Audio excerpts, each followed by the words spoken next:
I'd like to call to order the Westmont Village Board meeting of May 19, 2022 to order at 6 o'clock p.m. and ask Clerk Simsky for a roll call, please. Mayor Gunter, Here.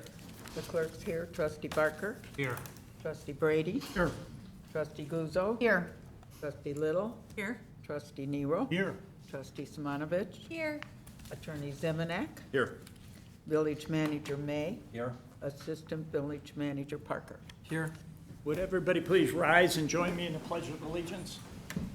I pledge allegiance To the flag of the United States of America and to the republic for which it stands, one nation, under God, indivisible, with liberty and justice for all. Thank you. Welcome. Well, I'd like to welcome everyone tonight.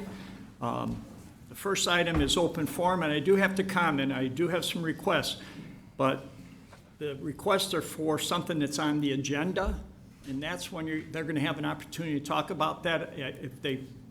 I guess if you still want to go up to open forum, but we're going to have an open forum for any item on the agenda if the public wants to talk about it. So John Kirkwood, do you want to wait, or are you going to? Yes, I'd like to hold until the project. Thank you. Loretta? I'll wait. Thank you. James? I'll wait. Thank you. Christine? I'll wait. And Joe?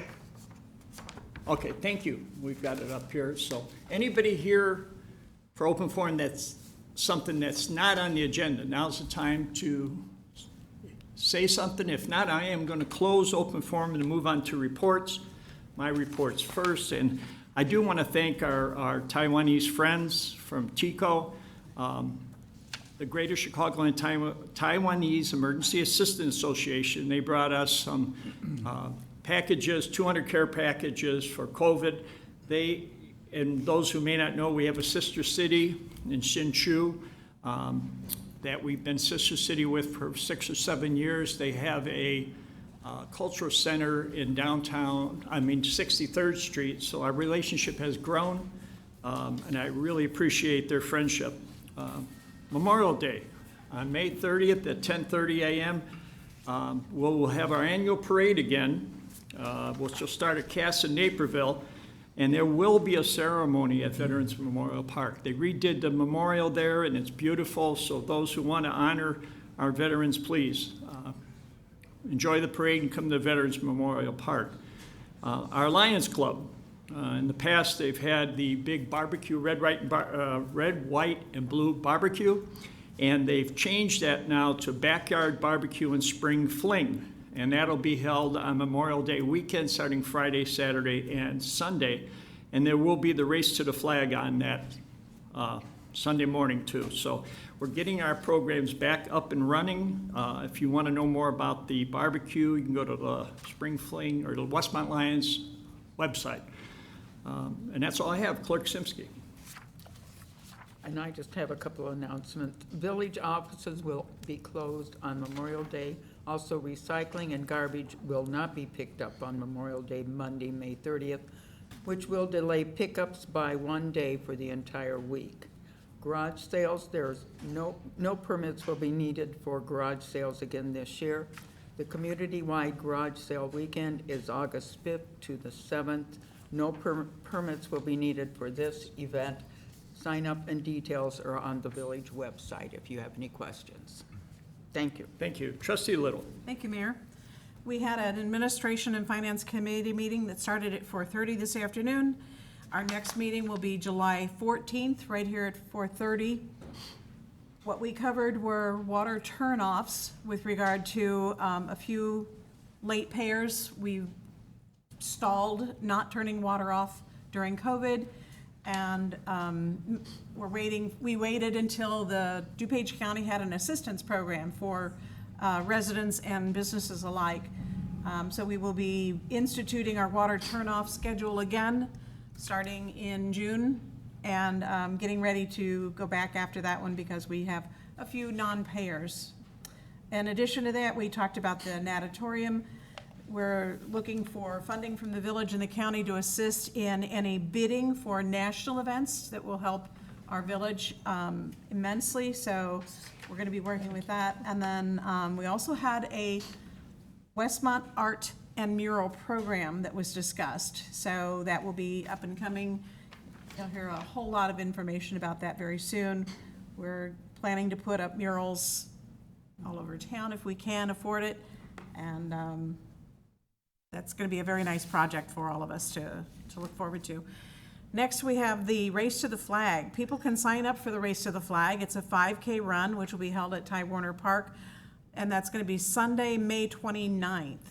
That's the Sunday before Memorial Day. Go to racetotheflag.org if you want to sign up for that. We do have runners, we have walkers, we even have people pushing baby carriages, and a few dogs, I think, are involved. Some of the community events, we're only 2 weeks away from our first Westmont Cruise Night event. If you want to be a sponsor or volunteer, please contact Westmont Special Events Office at 630-829-9378 or go to WSEC@westmontevents.com and sign up. We could use all the help we can get.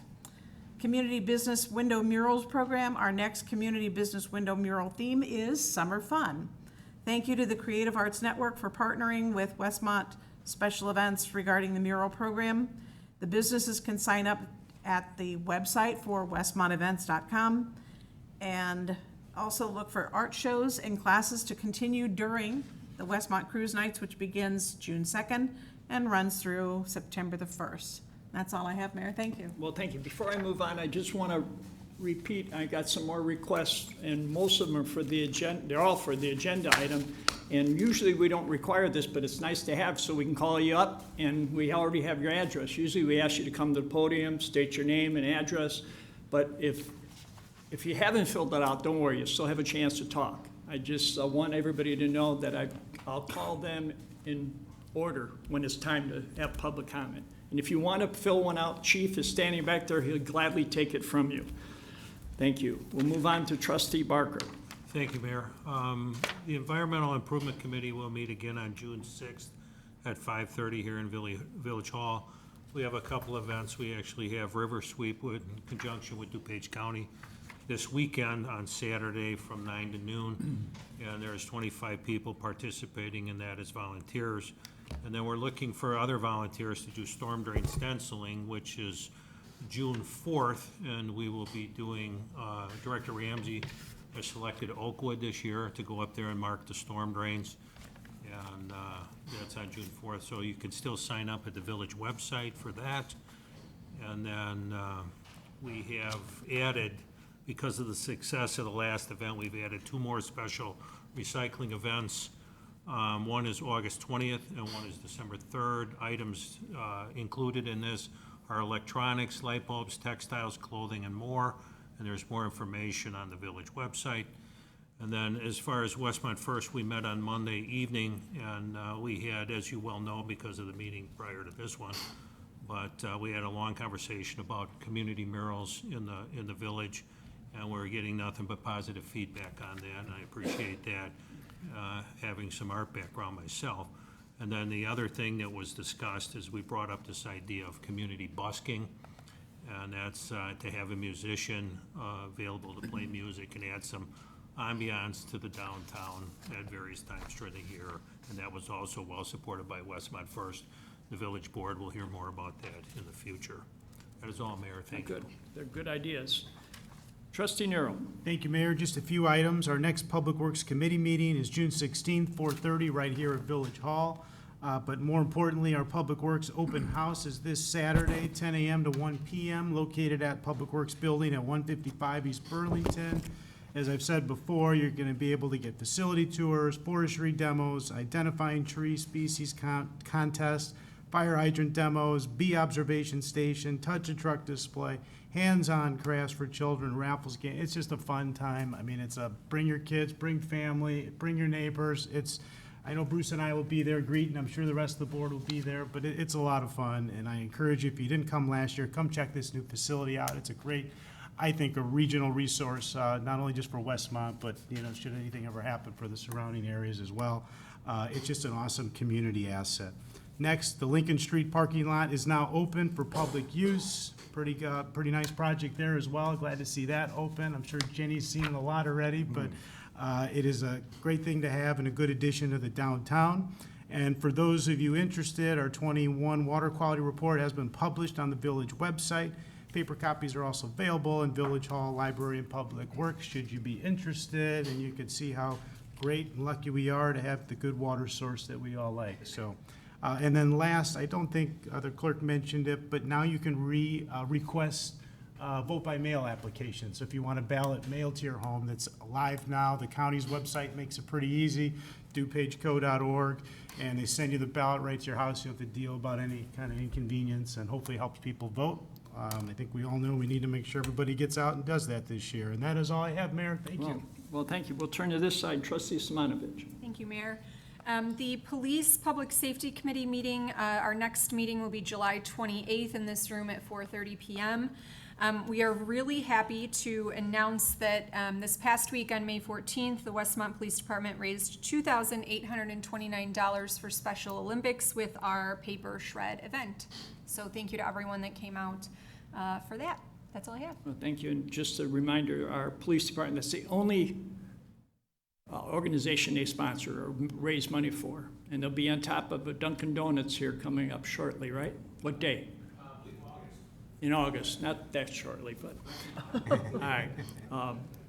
Trustee Johanna Guzzo. Thank you, Mr. Mayor. First thing is our next Fire Public Safety Committee meeting. It's going to be June 2nd here, 4:30 at Village Hall. Everyone is invited to attend. The Car Fit Clinic for Seniors, May 21st from 8 to 10:30 at the Johannic Fire Station, 6015 South Cass Avenue.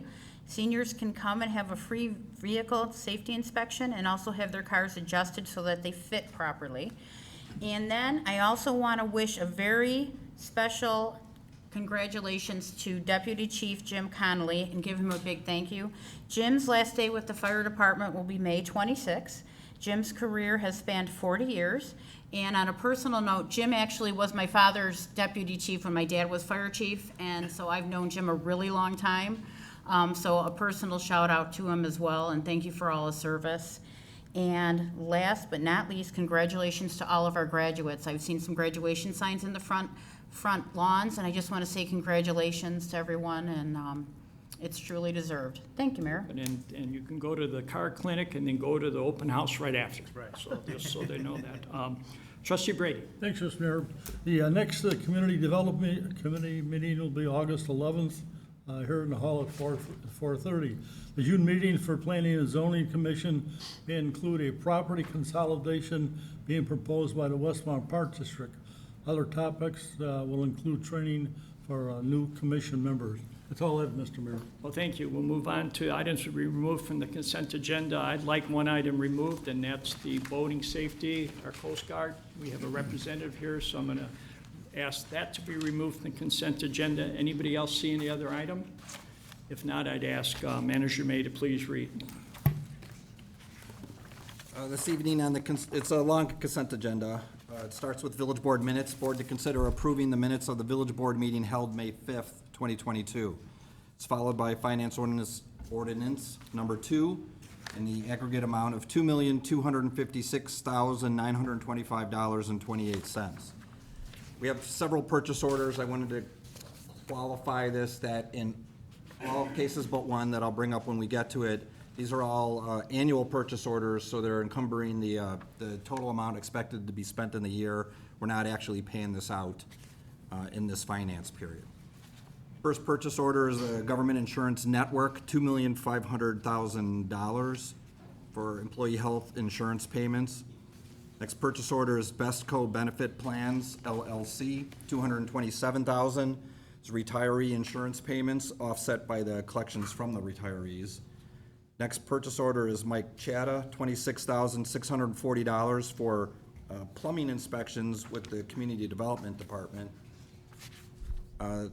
Next fourth purchase order is also Mike Chatta for $23,000. It does the cross-connection tests for the Public Works Department. Next purchase order, Donald E. Morris Architect, PC, $158,720 for reviews and inspections of essentially building permits. Go Painters Incorporated, $25,000, hydrant sandblasting and painting.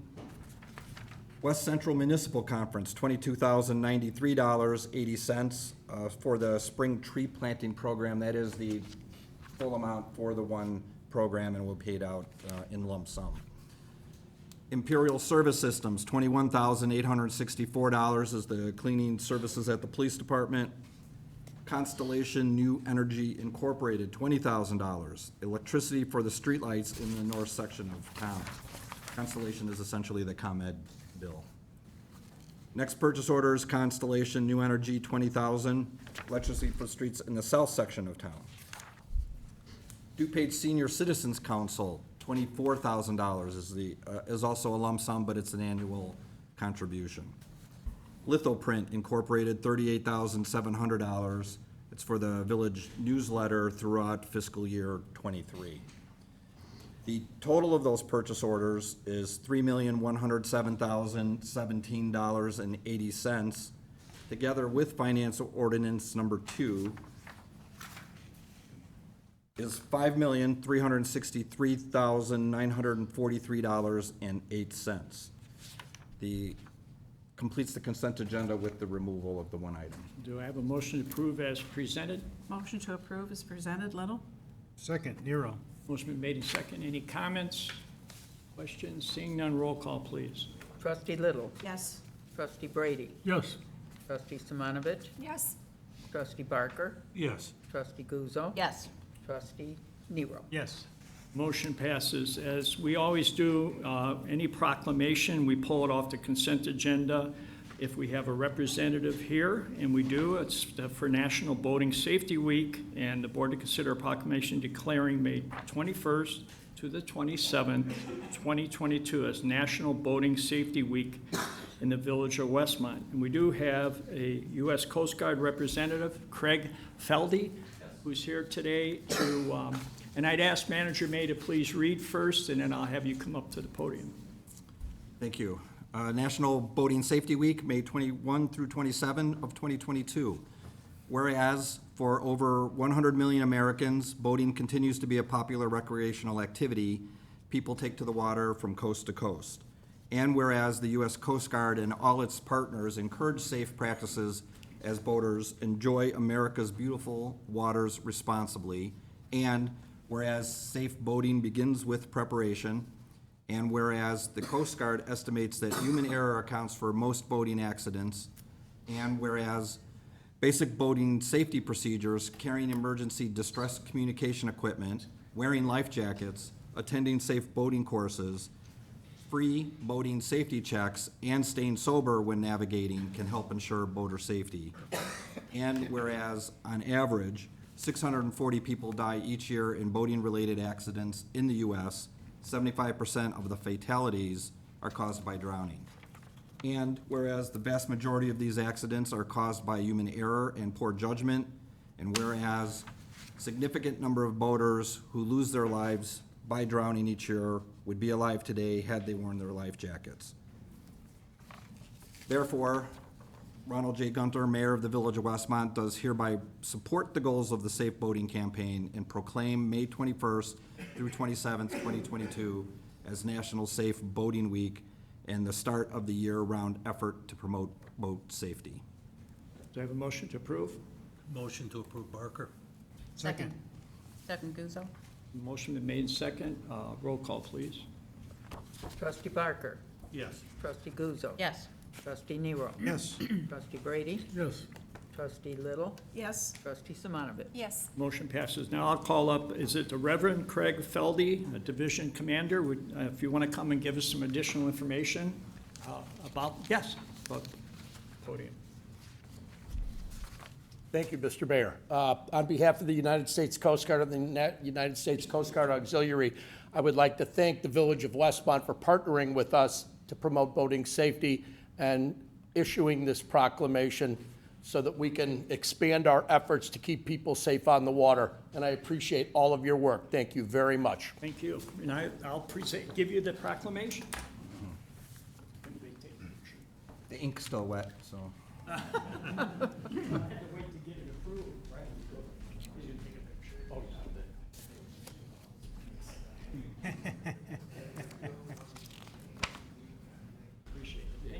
much. We appreciate Mayor, just wanted to say, I remember, Craig, I don't know if he remembers, but about 10 years ago, you helped us with the river sweep on one of our first ones, and you brought out a bunch of your guys, and we pulled out, Bruce, probably over it was over 1,500 pounds of garbage, if I remember. my pants are still, Yeah. are still ruined from that. Nice to see you. Thank you, thank you, thank you. Since there's no unfinished business, we'll move to new business, and new business A is site and landscape approval for 80 West 63rd Street, which is Freddy's. Board to consider ordinance approving request from M&M Westmont LLC. It's Freddy's Frozen Custard and Steak Burgers, and BECS Westmont LLC regarding property at 80 West 63rd Street for the following. 1, site and landscape approval, plan approval for the construction of a new drive-through restaurant in a planned development overlay district in the underlying C1 commercial business district. And 2, parking stall size waiver. And this is, of course, is down on 63rd next to Raising Cane's. So I've got Director Sylvester to give us some additional information. Mr. Mayor, trustees, this is an exciting project, and let me just give you a little bit of background to refresh everyone's memory about what brought us to this opportunity to approve another new business and a new development in the community. Maybe for some of our newer members, and as a reminder for some of the older members, this whole area is part of a TIF district, and in my own opinion, I think it's probably an example of one of the best managed and successful TIF districts that I've been involved with, even though I only came in at the tail end of it, so I don't get any of the credit.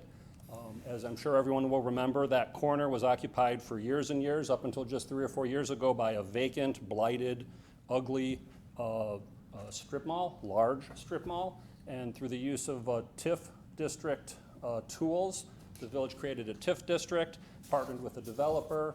The developer removed that old blighted building, and now in its place we have an LA Fitness, we have a grocery store, we have a strip mall with several businesses, including a Starbucks, we have a Raising Cane's, and again, I would argue this is probably one of the best examples of a successful TIF district that I know of. So we're coming to the end of the new development in that TIF district. There are only 2 lots left for development in what we call Market Center, and one of those 2 is being proposed for a new drive-through facility tonight. The name of the business, as the mayor read and as is included in your agenda, is Freddy's Frozen Custard and Steak Burgers. So this would be a fast food restaurant with indoor dining and a drive-through facility. To approve this development, you are being asked to approve the site and landscape plan, and also a waiver for a small number of parking stalls that don't quite meet our dimensional requirements.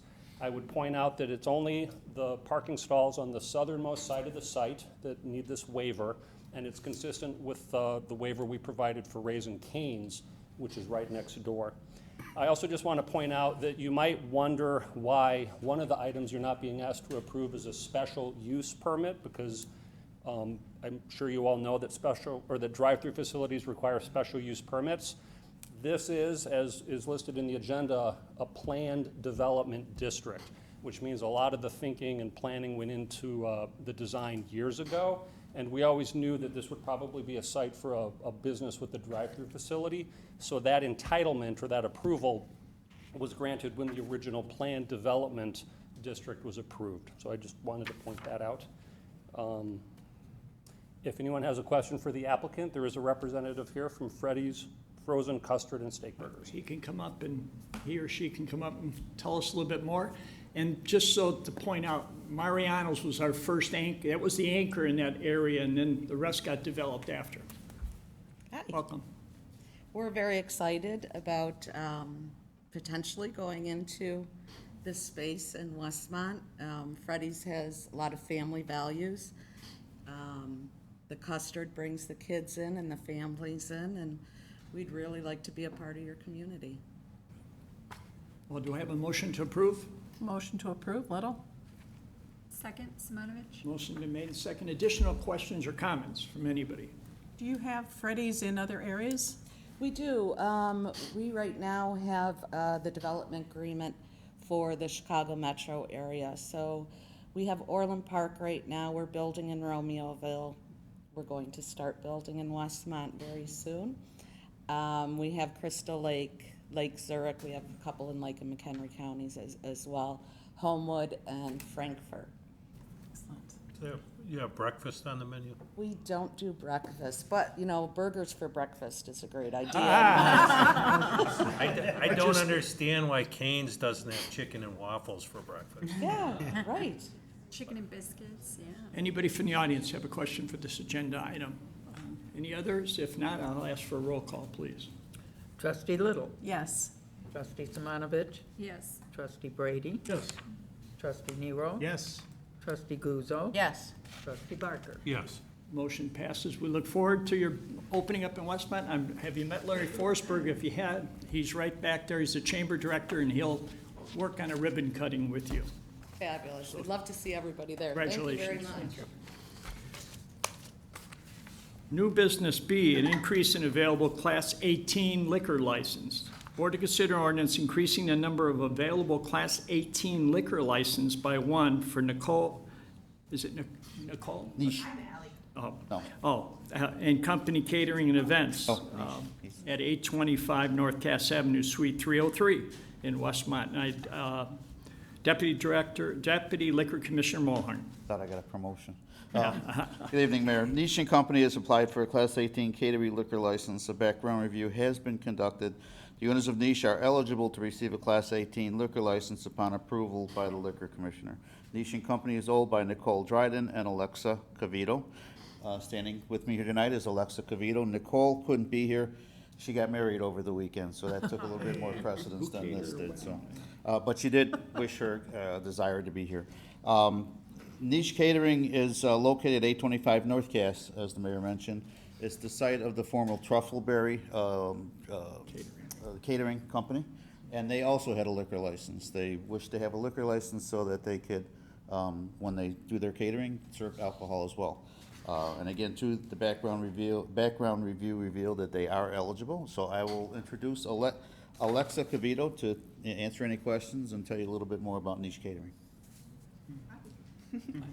We were here a few months back, and you guys approved our zoning for the kitchen. That was at Truffleberry. So it's kind of the next step. We would love to get approved for the liquor license. It's busy season right now, so we've had a huge welcoming from your whole community, Hinnedale, Western Springs, the whole western suburbs. It's just been so welcoming and great. So we'd love to keep the momentum going. And your home base is Westmont, so everything yes, gets I'll run pass that. through. Yes. Yeah. Do I have a motion? Motion to approve, Nero. Second, Little? Motion been made in second. Comments? Anybody in the audience? Any trustee? Again, we had one there before, catering with the same thing, so I'd ask for a roll call. Trustee Nero. Yes. Trustee Guzzo. Yes. Trustee Barker. Yes. Trustee Simonovich. Yes. Trustee Little. Yes. Trustee Brady. Yes. Motion passes. Welcome. And again, we got Larry Forsberg out there talking to any new business, so. I have your licenses and everything right here. All right. I was gonna say, she paid for her license, so You're welcome. The ink is still. New business C, license agreement for limited use of surplus village real estate. Board to consider ordinance approving a license agreement with Brian and Margaret Nolte for the limited use of surplus village real estate located adjacent to 5639 Fairview Avenue. Manager May. Thank you, Mayor. The parcel in question, the village-owned parcel, is a 20-foot wide strip at the north, immediately adjacent to the north of this property. And it's a connecting parcel that would connect Fairview Avenue with the, I'll call it the Deer Creek stormwater management basin. And that was created back when all of that was developed. It is also the northern boundary of the municipality. Since that time, there's other ways to access the detention basin. The thought behind it's not an easement, the parcel was so that we always had access if we had to get construction equipment in there or whatever. So we still want to keep the parcel, but the adjacent property owner maintains it as far as mowing it and keeping it, kept just like you would a parkway, and is asking their specific interests include, fencing in the backyard, but to include that parcel that they primarily use. So this license agreement is to allow them to use that property, remaining village-owned property. No use to us now. None. Do I have a motion to approve? Motion to approve Barker. Second, Little? Motion made, second. Comments? I know this area was a problem years ago gaining access to it. It was only a 3-foot easement, so it's very difficult to maintain. I actually put the exhibit in the Administration Finance Committee packet, but if you're interested, it's the highlighted parcel. Yeah. Seeing no other questions, roll call, please. Trustee Barker. Yes. Trustee Guzzo. Yes. Trustee Nero. Yes. Trustee Brady. Yes. Trustee Little. Yes. Trustee Simonovich. Yes. Motion passes. Moving on.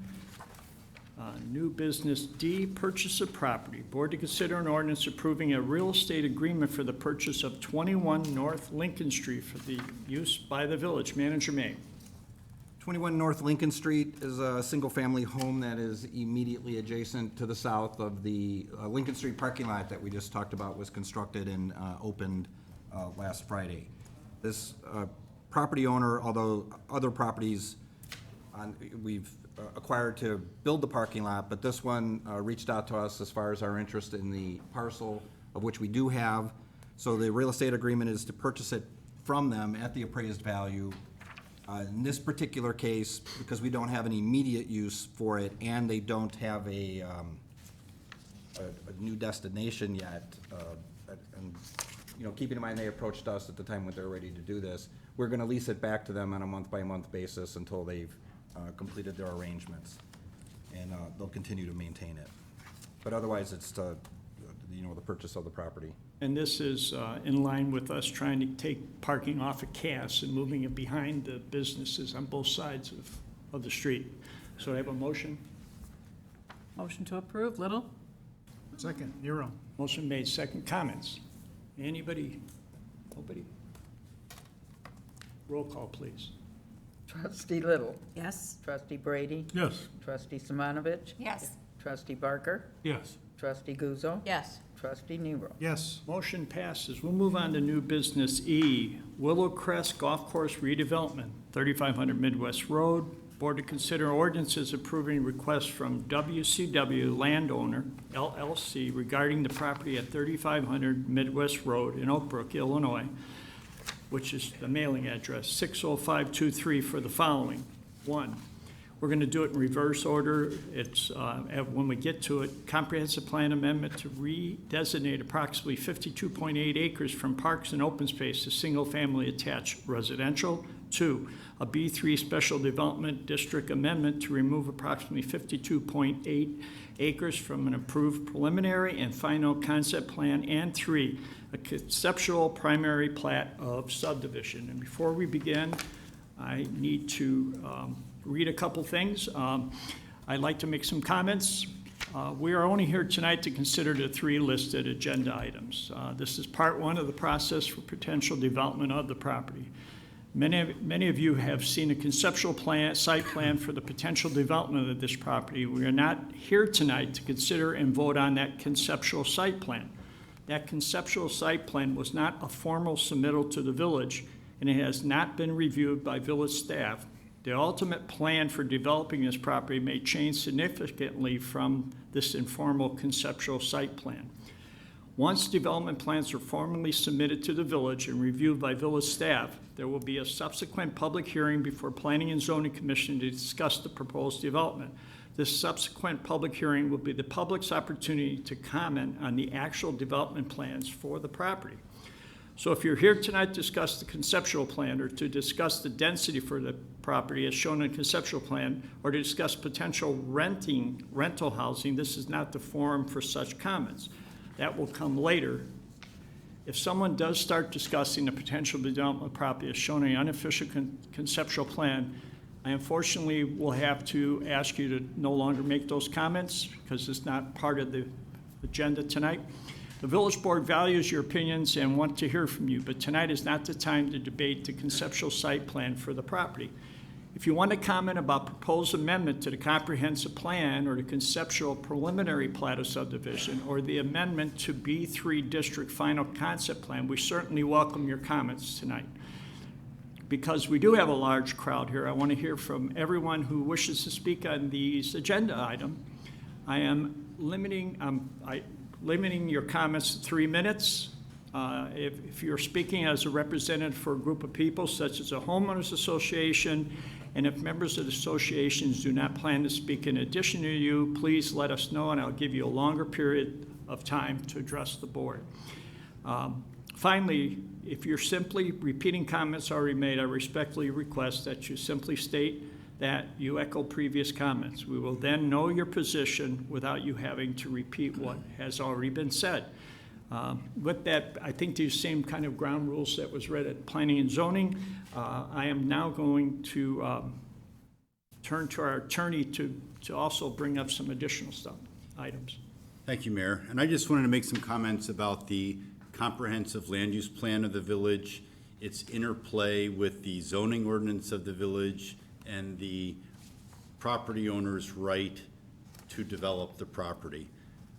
Many of you might be here urging that the comprehensive plan's designation of open space for this property should remain. Certainly understand that.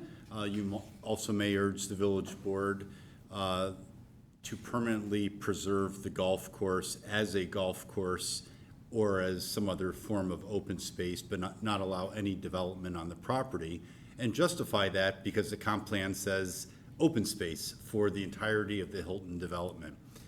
And the comprehensive plan is just a guide for the village as to current uses and future planning and future uses of the village. So unlike a zoning ordinance, the comprehensive plan's designation for a property is not a binding mandate as to what can occur on the property or a limitation on how the property can be used. Instead, it's just an advisory document. If an owner seeks to rezone a piece of property, both the village and the public can look at the comprehensive land use plan as a guide. It's one of the factors to be considered in a rezoning request. And here, the comprehensive plan designates the Hilton Hotel property, including the hotel itself and the residences that were developed to the immediate north and the 18-hole golf course, all as open space, even though it's not technically open space. There's a golf course, there's a hotel, and there's residences, and that might be corrected in an upcoming amendment of the comprehensive plan when the full comprehensive plan's reviewed. But the open space designation that currently is in place doesn't control what uses can occur on the property. Instead, you have to look at the zoning ordinance. And this property is zoned in the B3 Special Development District, and the zoning ordinance in that B3 district allows for a large variety of commercial type uses that are permitted as of right, such as restaurants, liquor stores, health clubs, hotels, theaters, and many other fairly intensive commercial uses. So currently, the hotel owner could come in and seek site plan approval and probably some stormwater approvals for commercial uses like I just listed as of right, provided they had a site plan that was compliant.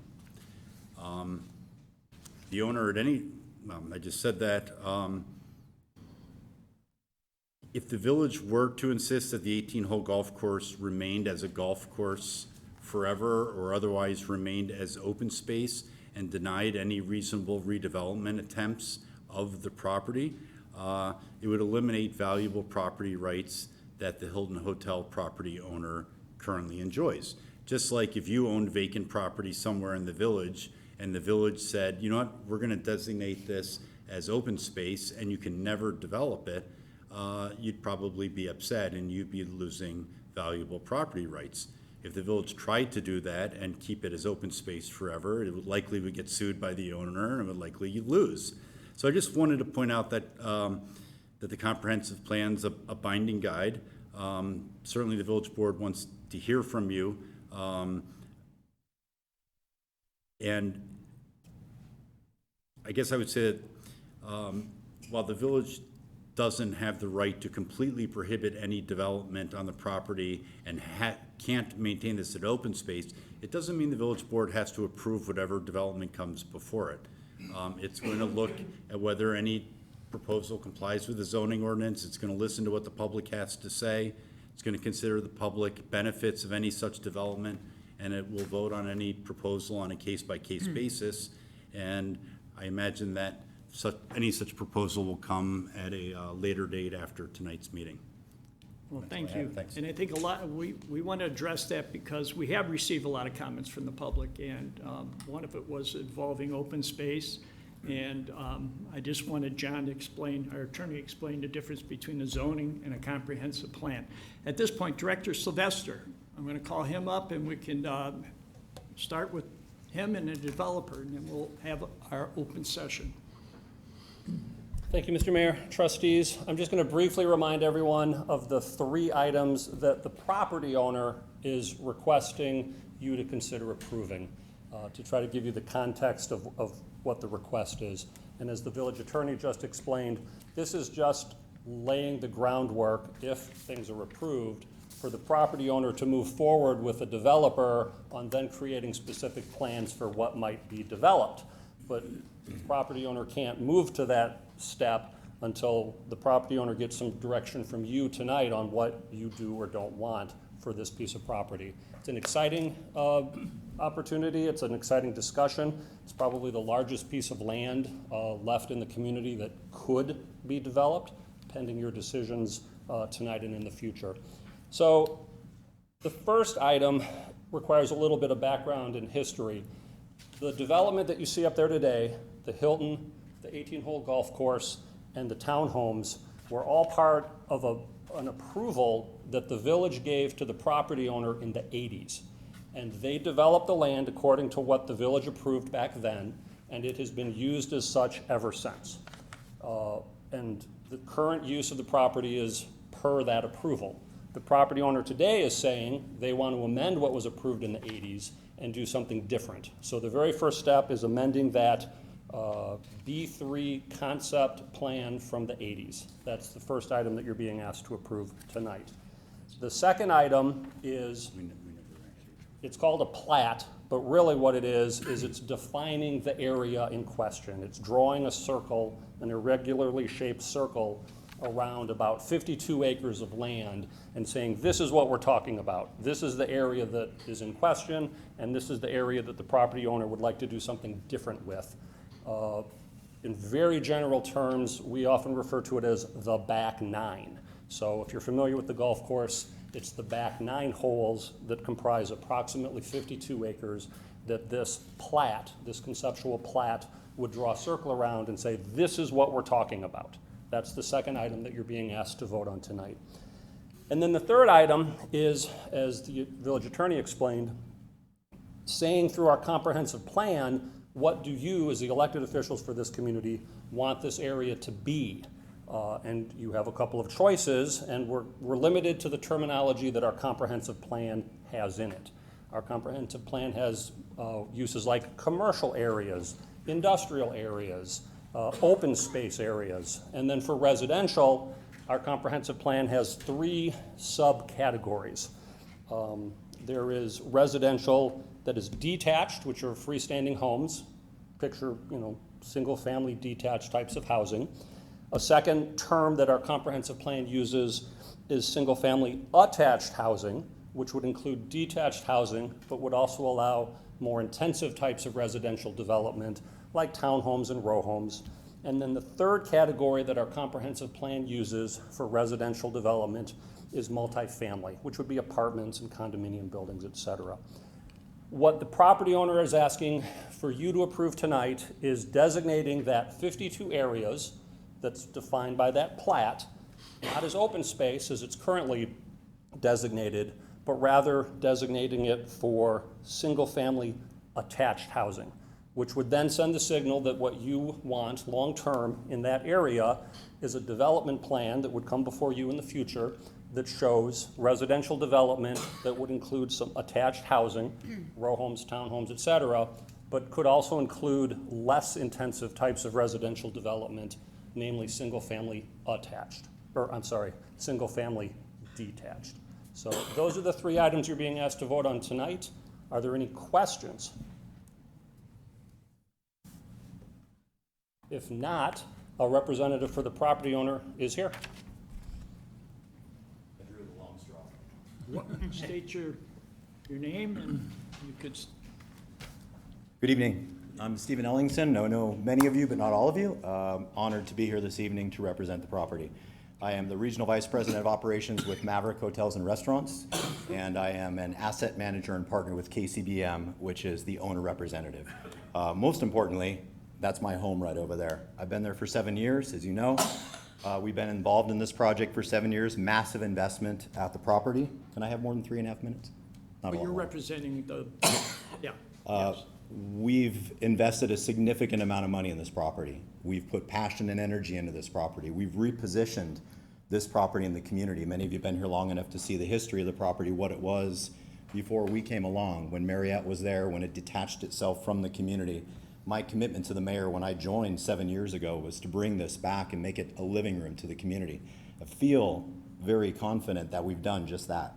We've hosted nationally recognized New Year's Eve shows and many things, 4th of July events. We brought a lot of excitement and energy back to the property, not to mention the owners over the period of the last 7 years have invested in excess of $27 million in the property. That's in addition to the investment of the ownership of the property, and continue to invest in excess through our CapEx program, millions of dollars on an annualized basis to keep it up. And just even opening the pool today is so exciting every year, and we're proud to have such a beautiful, we think the most beautiful resort in the Illinois, anywhere in Illinois, to be honest with you.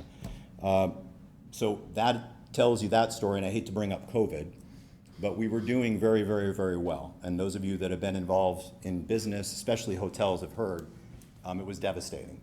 We had a phenomenal year in 2018 and 2019, some of the best revenues in the history of the resort. We were proud to achieve those. We were in excess of $30 million in revenues, and when COVID hit, we went to 7. It was frightening. I went from 384 employees to 18 in a period of 10 days. We never closed. Many hotels closed, many hotels didn't make it. We made it. We stayed open the whole time. That was a commitment from KCB. That was a tough commitment. There was funding. There was a lot of tough decisions. Many of you know the people that work at the property with me. We worked endless hours to make it through. I will be honest, I do think that those struggles and those things that we went through financially did have a part in the decision, and what do we do? How do we make this investment viable? How do we survive? What happens if this continues? Because I'll be honest, there's no way. And if it went to market, I don't know anyone that's going to buy a property. The hotel business is not one you want to get into right now unless you can get it for 50 cents on a dollar. And running a 150-acre resort is not an easy thing. It takes a lot of work. It takes a lot of passionate people. There's people that have worked there for over 30 years, and we're proud of that.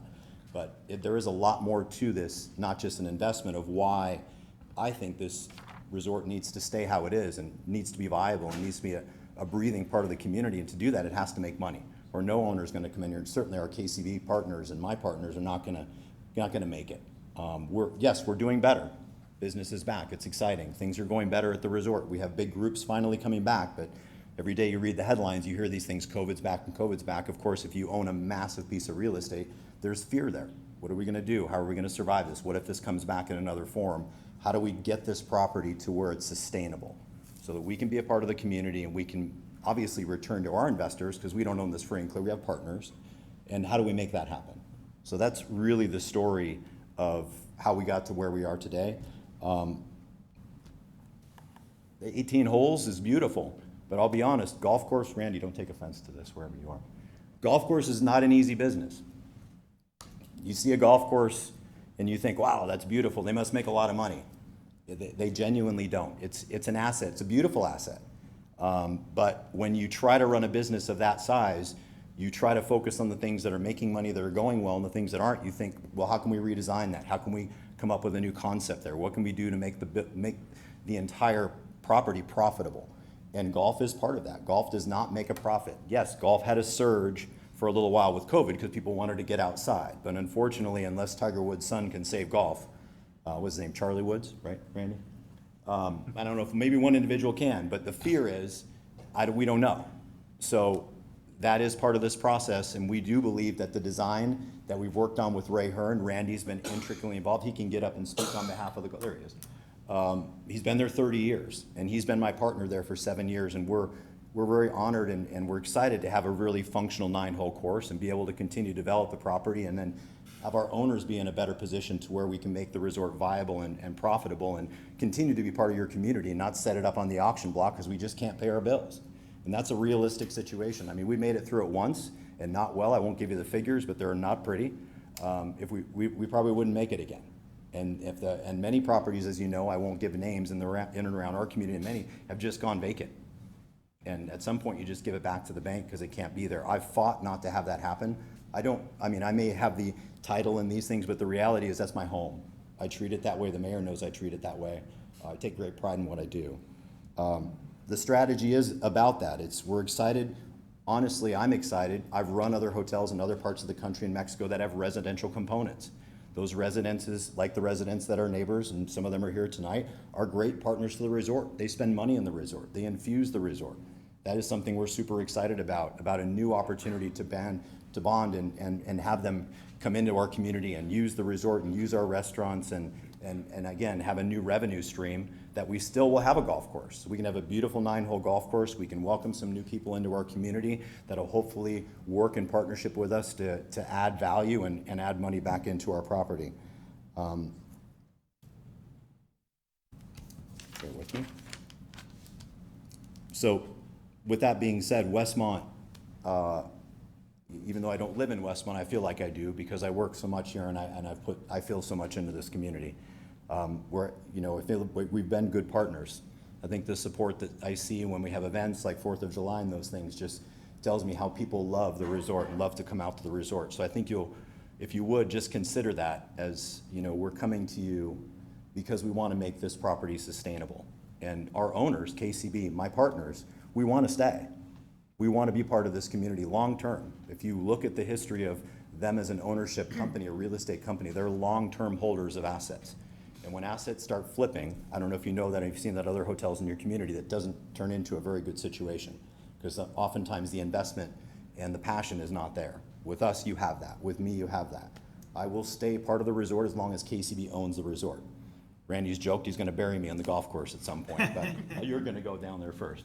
But at the end of the day, that's part of, we're asking for your partnership. I know it's not an easy ask.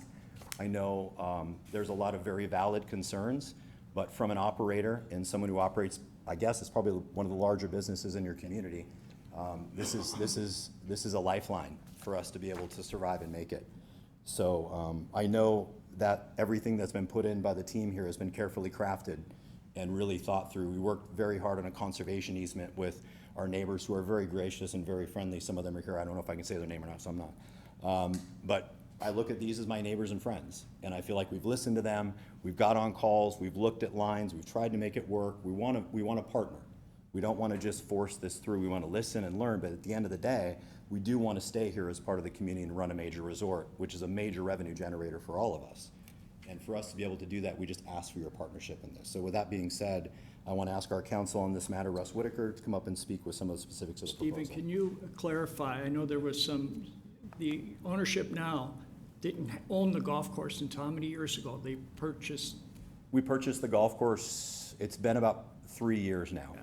Prior to that, the hotel was owned by a separate group, and the golf course was still owned by the Butler family, I believe. Yeah, it's the same. The original group, the majority owner is still there, which was KCB Partners. There was a minority partner, and then we acquired the golf course 3 years ago, so we now own all the property, and we don't have any partners at this point. KCBM is the full owner of the property. Okay, thank you. Any other questions? No, you're part of the petitioner, so I can give you extra time. It's just, go ahead, Russ. Thank you very much. Thank you. Good evening, and thanks again for your time, and we appreciate the indulgence with the continuance from last time. My name is Russ Whitaker, attorney at Rosenova and Whitaker. Been working with staff and Mr. Zemanek on this project for coming up on a year now. I'll be quick. There's just a couple of important points that I want to touch on. One of the things that Bruce said is that there was a concept plan that was approved in the 80s. What Bruce didn't mention is that where there is residential today, there was originally a plan for 3 very large office buildings. The plan for development of this property was built around travelers and the businessmen. The travelers came in and they stayed at the hotel. The businessmen leased property adjacent in the office campus, and both of those uses fed off of the hotel. So there were 3 uses, very synergistically designed. One of those uses never came to fruition. That office property ultimately went into foreclosure. It was sold. There were lawsuits. It ultimately ended up being the residences at Oak Brook Hills, which has turned out not to be a bad thing. But I think it is important to note that the original concept from the 80s never came to fruition. If there were 3 full office buildings there today, would the situation be different? Would the hotel be looking to sell half of the golf course in order to try to generate additional business and reduce investment in the hotel? Maybe not. But the fact of the matter is, the office buildings were never built. The residences are there, and at this point in time, 40 years later, we've got to shake things up and we've got to figure out a path to move forward. And the primary objective here is the preservation of the hotel. I think that's the village's objective. That's certainly the property owner's objective. What can we do in order to breathe long-term viability into the hotel? And so the proposal we've come up with, we think is a good one. We think it's not just good for us as the hotel owner and the golf course owner, but we think it's good for the village of Westmont, and we think it's good for many of our neighboring property owners. And specifically, we've set aside nearly half of the property. And I just have a couple of slides here, if they can come up. We've set aside nearly half of the property as a conservation easement. So the hotel owner has 110 acres and an asset in the golf course. We're not asking to develop 110 acres. We're asking to develop slightly less than half of the 110 acres. With doing that, we took time from the last board meeting. We sat down with the residences at Oak Brook Hills. We hashed through the terms of a conservation easement. We've got that document settled.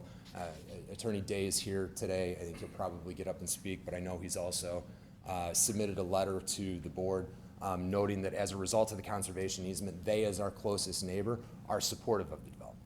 We've spent time working with the Oakwood Homeowners Association, which is on the opposite side of the property, right? That's the residential properties that are most adjacent. You can see they're direct beneficiaries of the conservation easement as well, not just because the property adjacent to them will be part of a conservation easement, but they have the most restrictive provisions in that conservation easement preventing any sort of development adjacent to their property. So we've spent the last month trying to build consensus, trying to find wins, trying to help people in the community. And I think that speaks volumes of how we approach you as a development team, and the type of commitment we've made already speaks volumes about what we will do moving forward. So I think the critical component of the request is certainly the subdivision, which sets forth the development area. You can see the development area highlighted in yellow on the map here. It's been referenced a couple of times. It's roughly 52 acres. That is the property we're seeking to develop moving forward. By the sale of that property, it would infuse the hotel with a significant cash contribution and would allow them to do a lot of different things.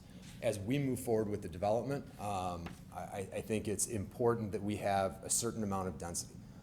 There were previous proposals, there were previous approvals for this project, and they were significantly more dense than anything we're talking about today. If I go back to the village's comprehensive plan, and we look at this document, what you'll see is that there are attached single-family designations and multifamily designations immediately adjacent to the property we're looking to develop. Oak Brook Hills is designated attached single-family. The townhomes across the street are designated attached single-family. To the north of the townhomes, you've got 2 developments in the village of Westmont, which are both designated multifamily. We're looking not for multifamily, not like was proposed a couple of years ago. We're looking for lower density. We're looking for attached single family. To be frank, we're less concerned about the product, whether that's all townhomes, some townhomes, or no townhomes. We're more concerned about the type of characterization and the type of density that we're going to get out of that designation, with attached single family being sort of the medium level residential designation in your comprehensive plan. I do a lot of this type of work all over Chicagoland. It's not often that you have a comprehensive plan designation that talks to the type of housing. It normally talks to density levels. Our expectation, based on feedback that we've heard from the community, is that when we come forward with a proposal, And by all means, we need an approval tonight in order to be able to come forward with a proposal. The proposal we bring forward will be less dense than what you see in the attached single-family and the multifamily across Cass Avenue. We've done detailed counts. We know how many units are there. We know how many acres are there.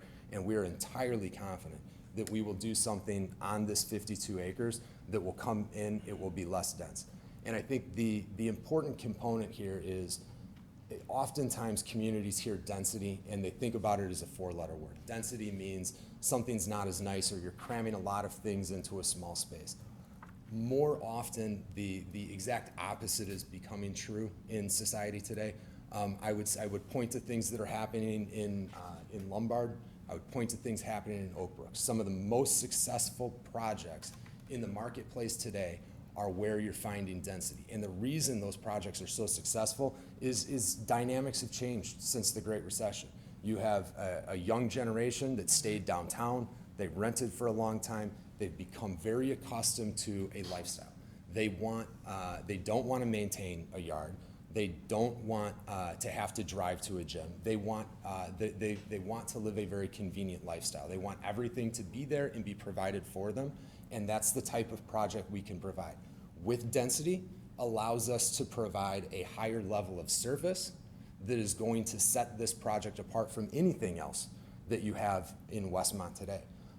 We believe that we can be competing for residents with places like Lombard and the apartments at Yorktown and the apartments at Oak Brook Mall. And those are very high income earners that will bring their incomes, their spending capacity, and their tax dollars to the village of Westmont. You need those income earners in order to support things like Whole Foods in the TIF district. You invested, now you have an opportunity to bring additional residents into the community in order to support that. If we're simply looking at 40 single-family homes, that does not infuse the hotel with the type of cash contribution, capital contribution necessary to support the long-term health. It does not drive the type of amenity that we want to build on this project that is going to bring the highest income earners to Westmont. So with that, we really do appreciate all the time and consideration you've given us. It's been a long process to get here, and we look forward to, if you indulge us with approval tonight, being able to work with you and develop a plan collaboratively, like we've already shown the capacity to do. Develop a plan collaboratively, whether that includes townhomes or is all single family, I think is less relevant to us. I think we are absolutely focused on the attached, the single family attached designation in the comp plan though. That is important in order to speak to us about the type of density that would be appropriate for the project. I appreciate it, and I'm happy to answer questions. And I know that the mayor, you don't want questions now, but can you just clarify for the board and the public about the conservation easement and kind of what that means, what that does to the property? I mean, that's a great question. So, as you mentioned today, the village cannot tell the hotel that they do not have the opportunity to use their private property for an economically viable use. That is very clear under the law. So telling us that we can only operate a golf course is a dead bang loser. We'll go to court, we'll fight over that, and we'll figure it out down the road. We are saying voluntarily right now that in order to compromise, in order to drive forward, in order to take care of the people that live around the golf course today, we will voluntarily provide, as part of our development, a conservation easement over whatever it is, 56, 57 acres, that's going to permanently, in perpetuity, preserve that property as open space. It's going to give us the right today to continue operating a 9-hole golf course on the property. We believe that a 9-hole golf course is going to provide as much support to the hotel in the next 5, 10, 15, 20 years as an 18-hole golf course will. At the same point in time, it reduces operational expenses and it allows us to reduce capital outlay necessary to operate the hotel. So it's a huge benefit. We want to operate 9 holes of golf. If you dive into the details on the conservation easement, what we've agreed to is that if we decide that we don't want to operate 9 holes of golf anymore, we agree that we will donate it to the park district. The Park District has the right to take the property and operate 9 holes of golf. If the Park District doesn't want to do that, we certainly can't force them to do it. They have the ability to operate other park-like amenities, or we have the ability to operate other park-like amenities. It's a legal document, it's complex, there's a lot of other aspects to it. When you look at the plan here, the green spaces are the conservation easement. There are hatch spaces.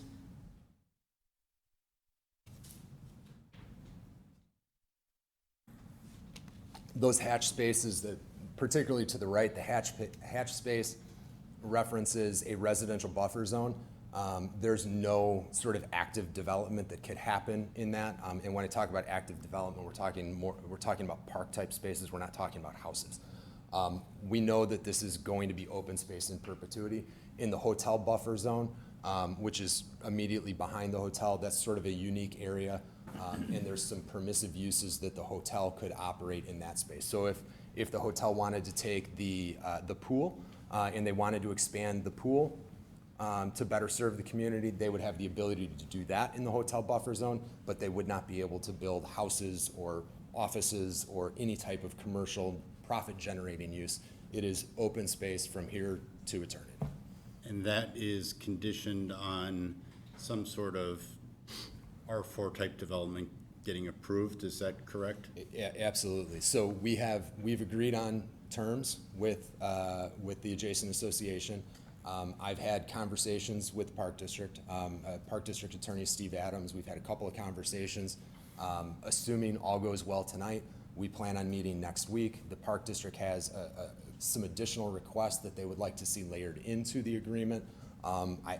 In talking with Steve, I didn't see anything in the Park District request. I know they had a board meeting last week that was cause for concern in terms of the conservation easement that we've drafted and how we view it. So we anticipate getting to a final agreement with not only the association, but with the Park District in the coming weeks.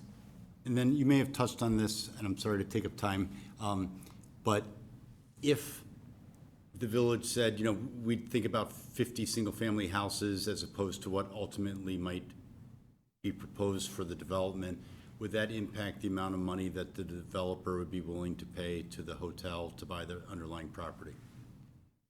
By a factor of 10? I mean, we're not even in the same ballgame if we're talking about 50 single-family homes and the type of development that we would want to contemplate. We think that when you build 50 single-family homes, you sell those homes, there's an immediate profit, but the profit margin is relatively small building and selling 50 homes. So it's a one-time opportunity, it moves along.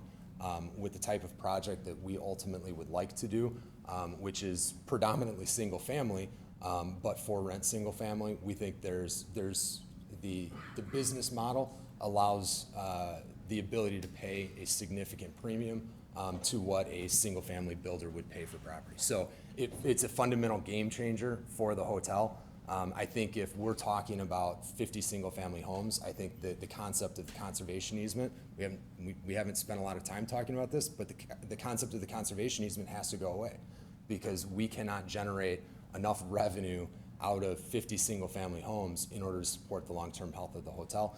And frankly, we don't have the number of residents that we want to work with and we want to bring in and help support the hotel.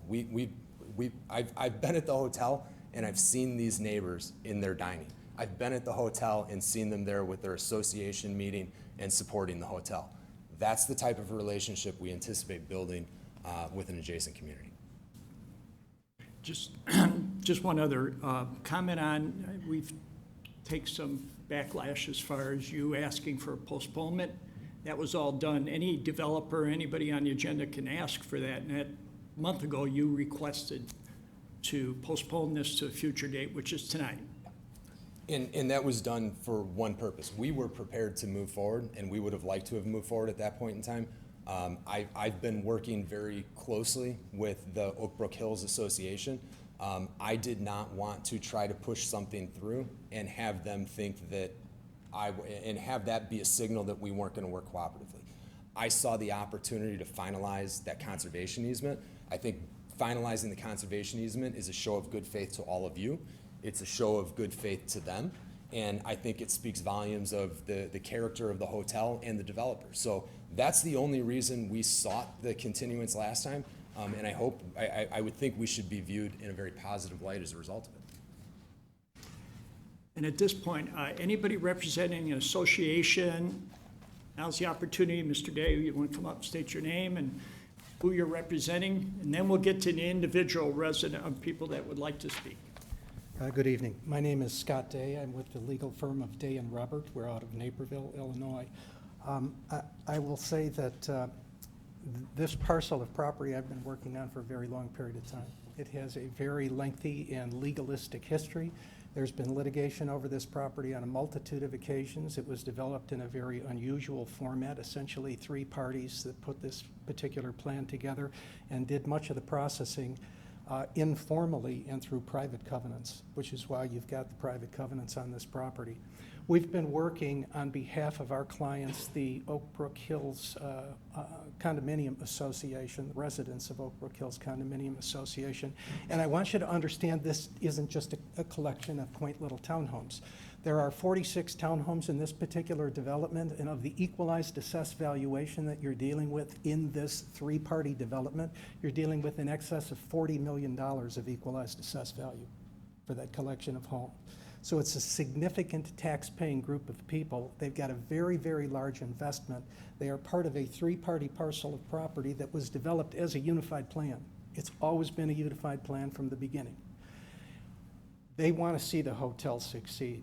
It's a big part of where they live. It's been a big part of this particular resort development, and they would very much love it if the hotel could succeed with the full 18-hole golf course there and everything could stay as it is. Things change. We understood that. When we started the process in dealing with the development entity and Russ Whitaker, Russ and I spent a lot of time talking about their plan. And my group made it very clear from the inception that his plan would be a significant alteration of the collective 3-unit unified development at this location. You can't simply stick in a whole bunch of new residences and tear down a portion of a golf course without impacting the whole. So we wanted them to understand. We understand that they're trying to save the hotel. They're trying to do something good for the hotel. Golf is not a particularly profitable business at this stage, but our clients desperately want to see the hotel save the golf course because we think that it helps feed the business of the hotel itself. And we wanted to see the golf course saved as much as possible because we think that it is something beneficial not only to us and our residents who are surrounded by this golf course, but also the other single-family homes that are adjacent to it to the east and to the north. All of these homes are impacted by the fact that when this built out and a very, very large hotel was placed at this location, it was softened by the green space in the golf course that was surrounding it. All of those homes have come to depend on that particular transition between their homes and the hotel and getting out to Cass Avenue. With that in mind, we told them last year, very early in the process, if you're going to ask the village to change what is currently green space and give up half of this important green space element, we've got to find a vehicle that will legally perpetuate the balance of that green space, part 1. Perpetuate it as green space because you need that offset to add this much density at this location. And 2, we think it's very important to maximize the opportunity for the golf course to actually stay as a golf course. And if the hotel reaches the conclusion that they can't operate it profitably as a golf course because the industry continues to languish, there's one entity in town that actually is a tax-paid entity, could actually operate a golf course and keep it on the tax dollars, and it would be an important recreational amenity to the community. So in our discussions with the hotel, we said, look, if you're going to create a legal restriction on this property through a conservation easement, number 1, make it a statutory conservation easement, and number 2, make sure that if the hotel elects to stop operating golf, they must tender the property to the park district, because the park district could step in and operate a golf course even if it doesn't make any money. They can break even on a golf course, and it serves the public good of this community. With that in mind, we spent 6 months sort of going through this process. And when we were here last, we essentially were still objecting to what the hotel wanted to do. They wanted to push forward and ask you to change your comprehensive plan. They wanted you to reflect that half of this golf course would become residential. And we weren't tied up in terms of how we were going to protect that property. So I talked with Russ, and he elected to continue it. Russ actually called me and said, you know what, we're going to bump this. We're going to, you sit down with Ari Rosenthal, you sit down with the representatives of the hotel. They want to negotiate a conservation easement with you, and they want to make this good. And that's exactly what has happened. We spent weeks going through the document. We spent weeks working with the attorneys and talking through the terms and how to make this work for the hotel and make it work for the residents. The result is this hotel ownership group, unlike some previous iterations that we had to deal with in this particular property, this group, they were as good as their word. They said what they were going to do. They did what they were going to do. They empowered their attorney to negotiate with us, and we produced a document that represents, we think, an opportunity for, if additional development has to go on this property and you have to put additional residences in at this location, we think that that could be a compatible use, certainly with golf. We certainly think residences could be compatible with the townhomes that are there. And we think that the right kind of residences with the right kind of density could actually serve the hotel and feed the restaurant facilities, the bar, and some of the recreational amenities that are there. It's a creative concept that they've come up with, but it's tied and it's balanced with trying to preserve the $40 million investment that our clients have. For that reason, I am here to say my clients are now supporters of what they're trying to accomplish here. But it's not just what you see here tonight. It is what goes with it. It is the concept of tying the conservation easement that they've negotiated directly with us that they're willing to proceed with, the idea that it would go to the Park District as the successor entity to maximize the opportunity for golf. So I've given you a lot of information, a lot of background material. I'll be more than happy to answer any questions that you have, but simply I want to say that my group of owners and their investment here, they support the concept that they're pushing forward with. We know that the details of the density will be in a further date. How many units, what they're going to look like, the roadway network, where the ingress egress points are. That's for another night. But the concept that you have here this evening, they came forward and they did what they said, and we are now supporters of the project. Is there anybody else here representing an association or group of people? Please come up and state your name. And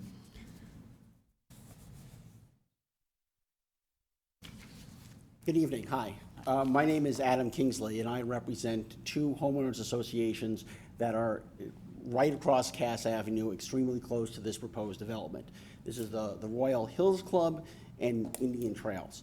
And, you know, one of the things we heard tonight, or I heard tonight, is about a year's worth of negotiations and conversations that have taken place between the village, the Economic Development Department,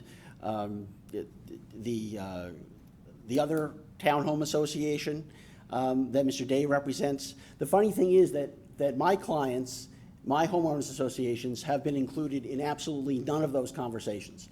We are right across from Cass Avenue, and yet we've been excluded from all conversations regarding this. We had to find out what was going on this project by submitting a FOIA request. That's how we found out what's happening. And I have specifically asked the developer's representative, or the owner's representative, depending upon which hat he's wearing, Mr. Whitaker, to meet with our associations and to present their plan. If their plan is as wonderful as it is, then I don't know why it hasn't been presented to our associations. Now, there's a frustration there as well. We've been told that we can't talk about the plan, the secret plan, which everybody knows is not really a secret, because we got it through the FOIA request. We know how many units there are. We know it's a rental complex. So we all know what the plan looks like, and in fact, the community development has weighed in on the plan. They issued a 5 or 6 page memo where they talked about the plan, the preliminary plan that we can't talk about tonight. But we do know enough about the plan that it's pretty dense. The one that I saw was 312 units. I don't know whether there are other plans floating around there, but that's the one that was produced to us in the FOIA request. So, density really is an issue here. And if I can focus on one of the three items that is of most concern, although some of the residents will talk about other items, it's the idea that the comprehensive plan is being amended to allow attached residential.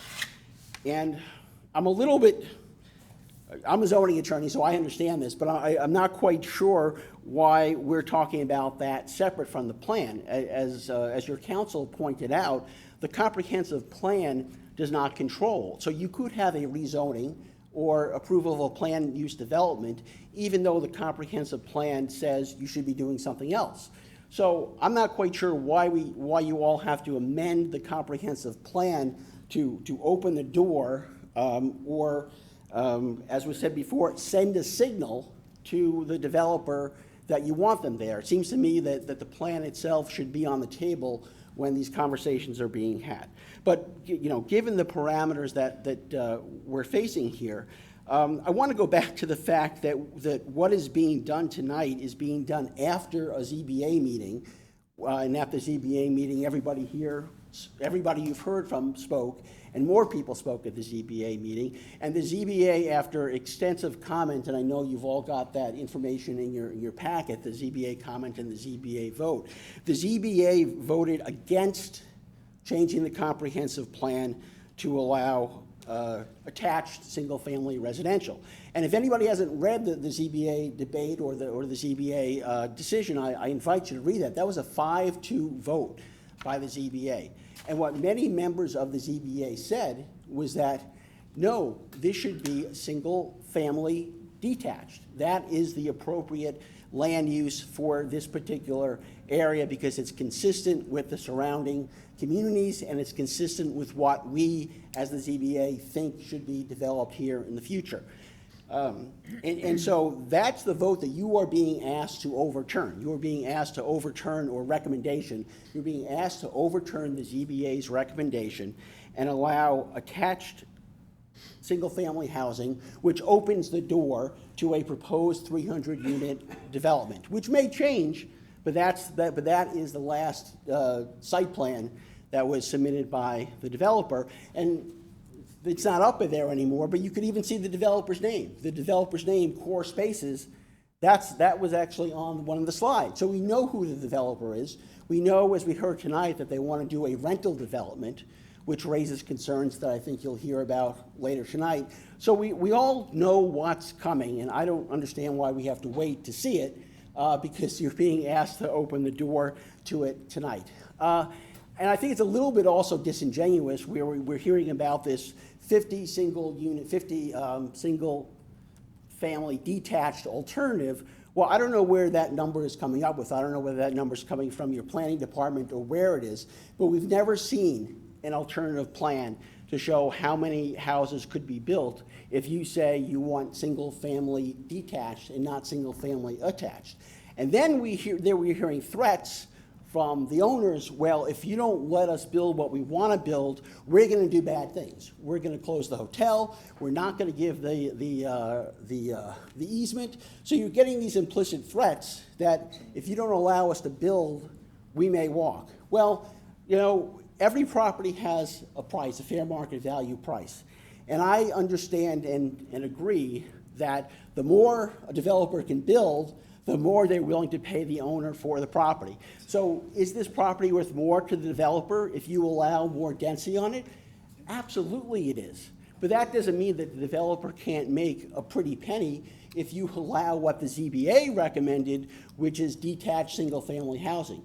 One of the things that has never been talked about is exactly how much the owner is getting from the developer under any scenario, whether it's the 312-unit scenario or a limited scenario. How much money is the owner actually getting on this? How much money is going to be funneled into the hotel or into the owner's pocket? And the other thing I want to talk about is the idea of zoning rights and private property rights and takings and sort of legal concepts that have been bandied about. I mean, The fact is, when the owner bought the golf course in 2018, they knew exactly what they were getting into. They knew the zoning did not allow them to do what they want to do. They knew they'd have to come back to you and ask for a zoning change. So if somebody goes in, if the developer goes in with their eyes open and buys a piece of property knowing they're going to have to ask for a change, well, they don't have the right to build whatever it is they want to build. They have the right to build something. That something could be, as the ZBA said, detached single-family housing. And we ask that you uphold the ZBA's recommendation regarding that particular item on the agenda. Thank you. Thank you. Any other group? If not, then I can randomly switch these around, and whoever comes out first will speak first. Yeah, live, unless. All right.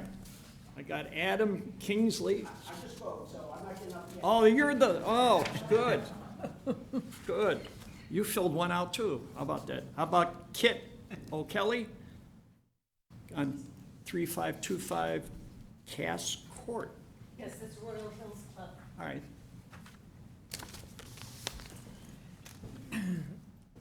All right, I'm just going to say it. I don't think there's anyone in this room who believes that the decision to redesignate over 52 acres of open space for residential development hasn't already been made. May not have been voted on, but I suspect the decision's already been made.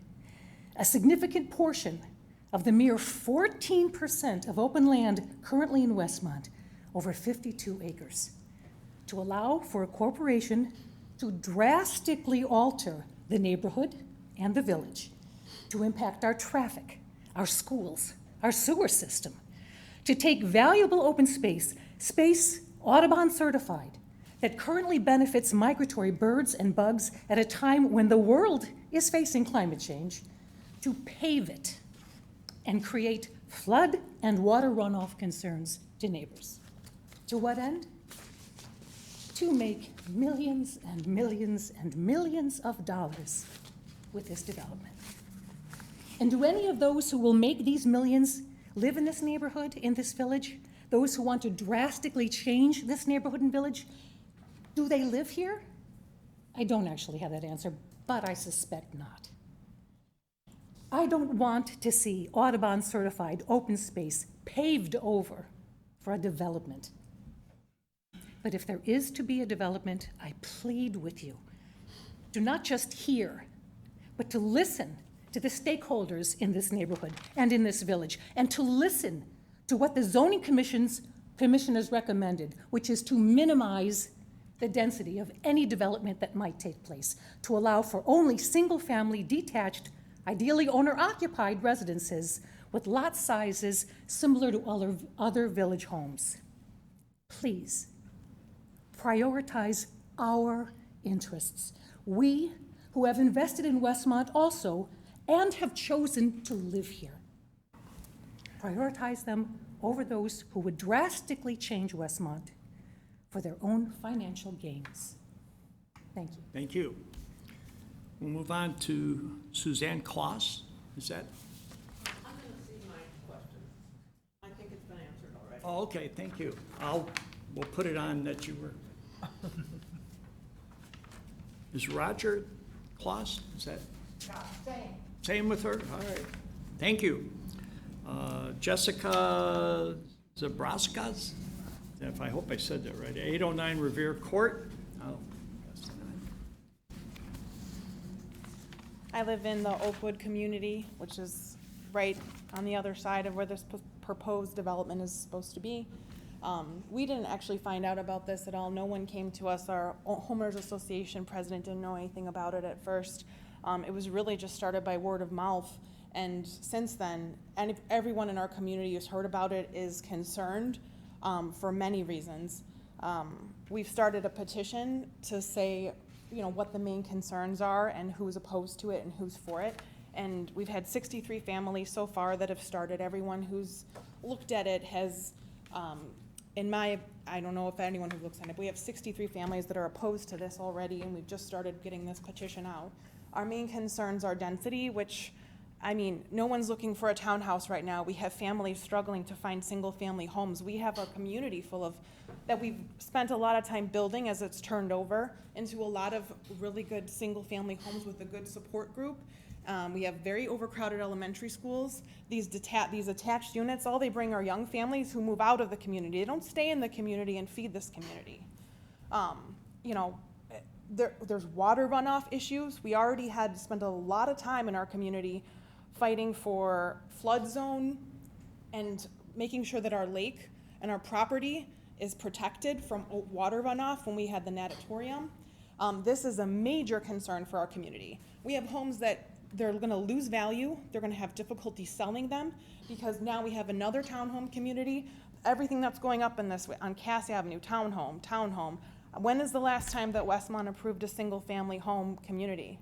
I mean, we are more than 50% renters in Westmont, which is double all of our surrounding communities and the national average.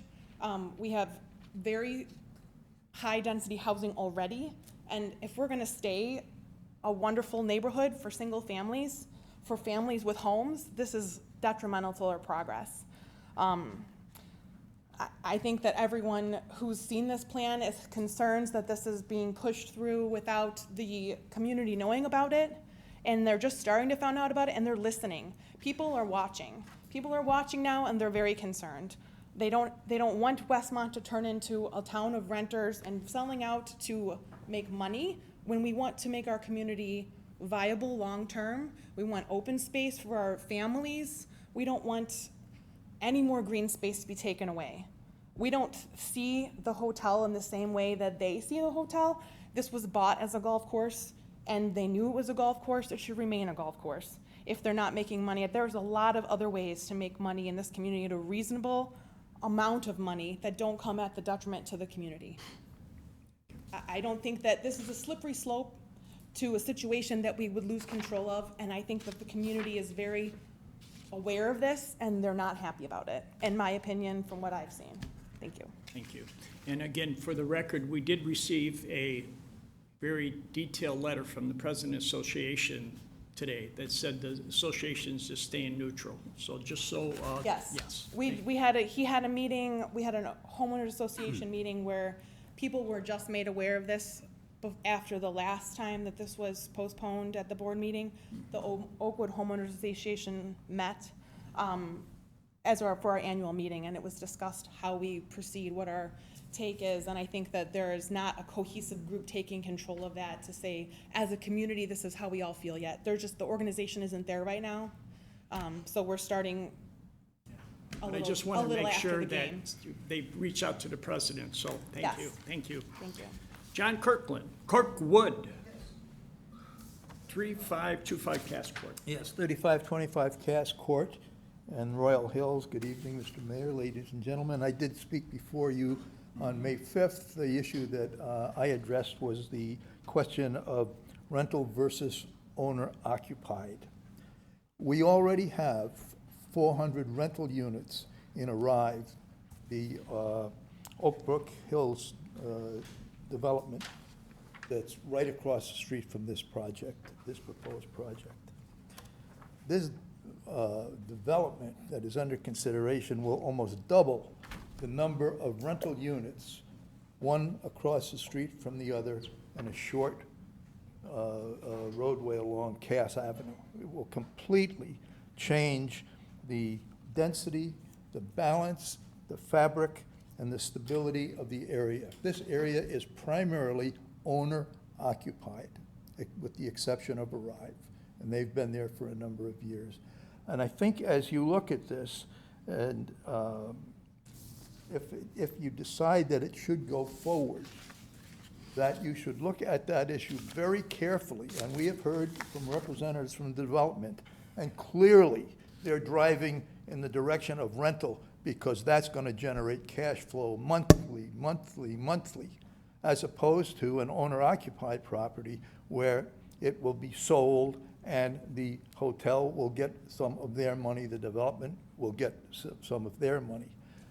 So clearly that is their strategy, and I realize we do not have a final proposal before you or anything that we can look at, but it's very clear from Mr. Whitaker's commentary where they're going. They want to put a 300-unit rental property on Cass right across from our neighbors in Indian Trail, right across from where I've lived for the last 15 years in Royal Hills. And it is going to totally change the character of the area, including our neighbors over in Oakwood, the lady who just spoke before me. So is that something that you want to do?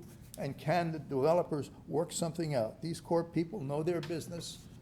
Now, if they were to readdress this issue, not necessarily single-family homes, that may not work, there's not enough to make that kind of a profit, but multifamily townhouses or whatever that move away from rental to owner-occupied. And at that point, I think there will be support for the project and that it can go forward. Thank you. Loretta Tierney from 3525 South Cass Court. Also Royal Hills condominium complex. Thank you for your time this evening. I just wanted to address this project. I, along with many of the neighbors here from Royal Hills, Saddlebrook, Trinity Lakes, many of these, we also have heard about this through word of mouth. Not once have we been contacted by this developer with any of this information. But I also want to mention that in the past, we've attended these Planning and Zoning Committee meetings, 2 of them, in fact, March 9th, April 13th, and also 3 of the last Village Board meetings with this proposal. While there is nothing yet to approve, we're still kind of wondering what it looks like, but we are fully aware of the fact that this is going to be a dense addition to this property, and still rental units, I believe, is what's on the table. But again, you did mention, Mayor, that this would probably be something, once you get this proposal, it's going to go to the Planning and Zoning Committee for review, which I'm sure will allow all of us and our neighbors to be there again to look at this proposal. But what we did was attend this March 9th meeting, and again, what happened at that meeting, and I'll mention this is, repeating, of course, what our attorney, Adam, brought up, is that the zoning committee, the Planning and Zoning Committee, said it was a 5-2 vote no for the exact proposal that's on this agenda tonight for this, approving of this open plan for open space to single-family residential. So here we are again, doing the same thing again that we just got through discussing at this meeting with the Planning and Zoning Committee. We will do it again probably once we get a proposal from the developer. But it's a shame that I think it stinks to be a planning and zoning commissioner because they're coming back at them, and we're going to have the same exact issue happening again, and we will attend. But we are definitely not in favor of this, and I thank you for your time. Thank you. And just real quick comment that every developer can come right to the board if they get an unfavorable. They have that option. We just don't tell them to go. They have a right to petition us for it, even though it was unfavorable. I'm just letting you know that it's happened in the past, so thank you. James Corwell? I got that. All right. Thank you, Mr. Mayor, and fellow trustees and the village officials. I'm a resident of Royal Hills. My colleagues have already expressed our position on this kind of thing.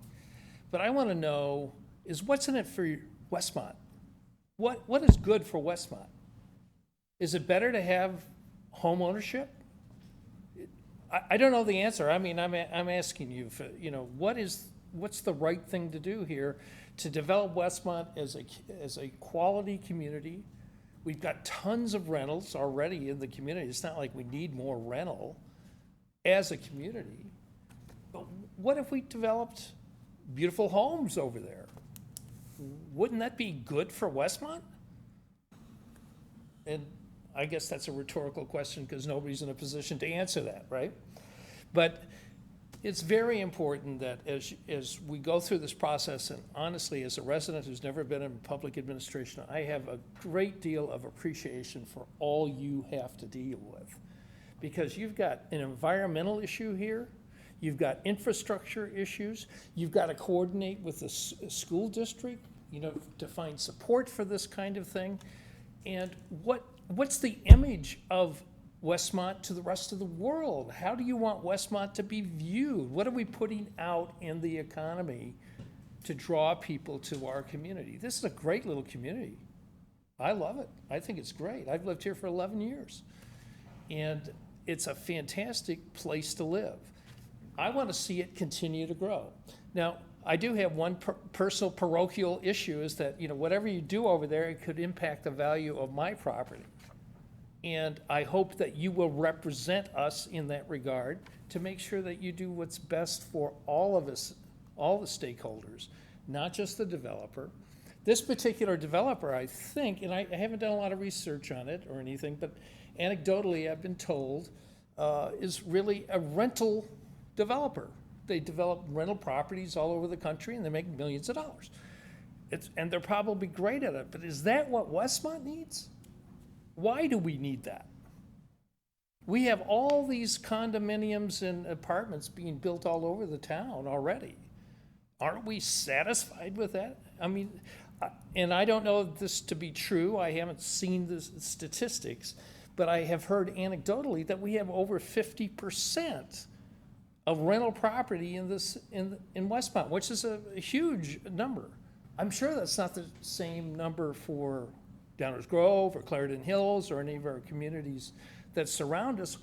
So why are we going that direction? It doesn't make sense from a Westmont standpoint, in my view.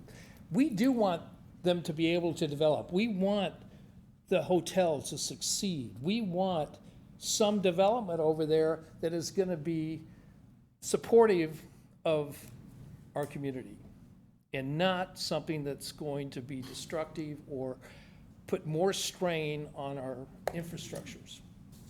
So with all of that, I thank you for your time. Thank you. Christine Bedlow? Thank you, Mayor.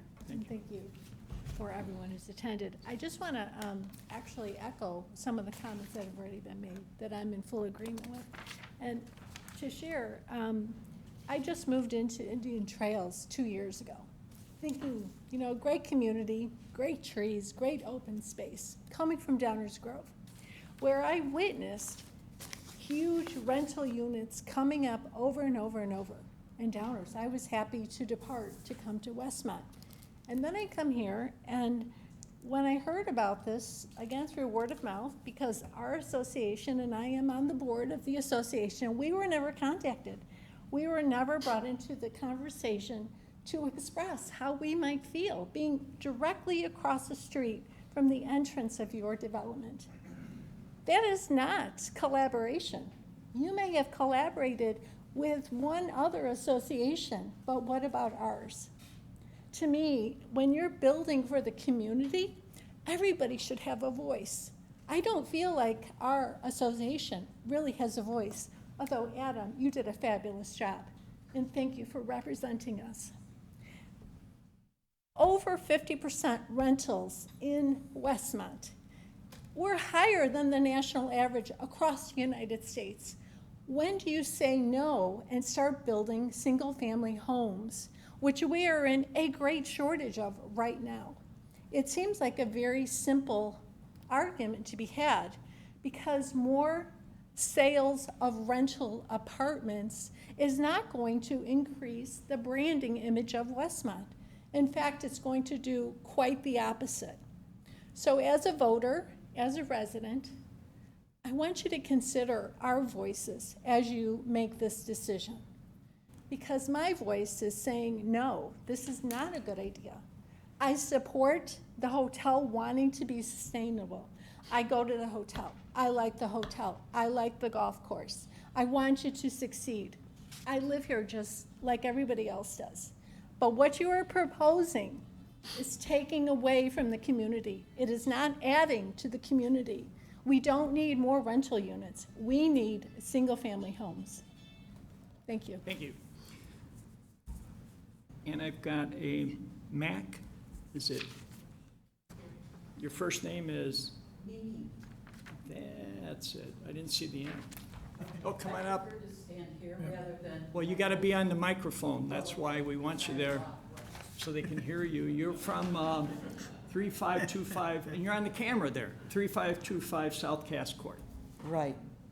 Gentlemen, I want to come, and the third gentleman there, when you ask questions, I look people straight in the face, straight eyes to eyes, and just flat out, be upfront and be clear. How many townhomes? Is it gonna be single family? And how many? Just be straight up. Like, I'll stand a little bit over here, because to look at you, I respect. The microphone won't pick, you'll lose the audience if watching. Here. I have a feeling they can hear me. The virtual audience. Virtual? Yes. Wow. Okay. But people repeat that, they'll watch it at next day or the week after, so we want to make sure you're on camera. You'll know what's happening with Yes. this. It's 4 simple answers. 52 acres.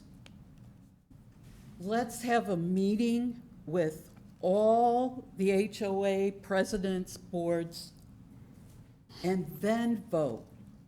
And be clear and have a pointer and say, right here, the 52 acres, we're gonna do 10 acres and we're gonna put them on half-acre lots, whatever the reality is. So just please look everybody in the eye and just be straight up.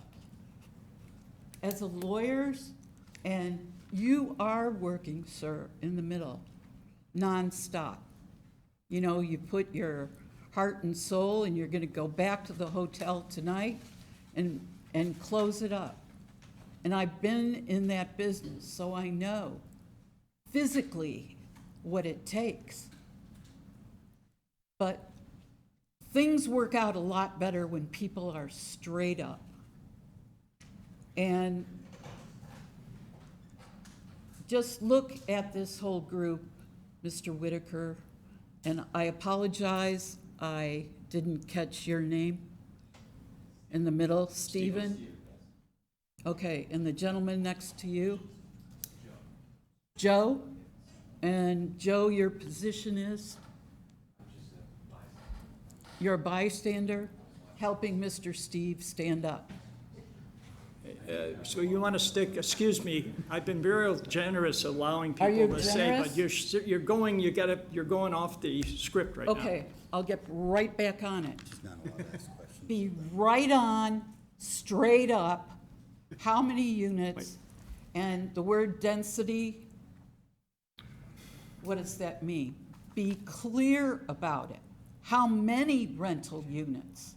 How many single homes unattached? And how many attached? And all I can say is amen, be straight up. Got it. Thank you. Require all of you to, it may require postponing a vote tonight. Thank you. And again, unfortunately, we're not allowed to ask questions to developers, so I kind of, that's the reason. You're not supposed to ask them questions and they're not supposed to respond during this. It's an opportunity for you to give us your viewpoint. Although I will say that once this goes to, and if this goes to a public hearing at the Planning and Zoning Commission, that's really the chance to ask questions, cross-examine the developer and or the hotel and get those answers. And that's your right, that's your due process right. At the village board meeting, the village does allow, although it's not required to, public comment, but it's not a chance to cross-examine and demand answers from the developer. So thanks for respecting that, at least at this stage. Thank you. Jill Fleshman? I have nothing to add. All right. At this point, is there anybody I missed that would want to talk? I know everybody filled this out, which I really appreciate, because a lot of times they just state their name and address. Now we have it on record. Is there anybody else before I close the public comment? Although the developer might want to. The developer, would you like to comment at all, or the hotel from the open forum? Yeah, I mean, I think I want to start with just a couple of corrections. So, first of all, we started this process almost a year ago. When we started this process, we had a plan, and we were talking to people about the plan. Some leadership at the village changed, and we were asked not to do that. We talked about it, and the village gave us a process. They defined it and said there's going to be this step 1 process, there's going to be this step 2 process. We want you to do these things as part of step 1, and as part of that process, we don't want you to talk about these things.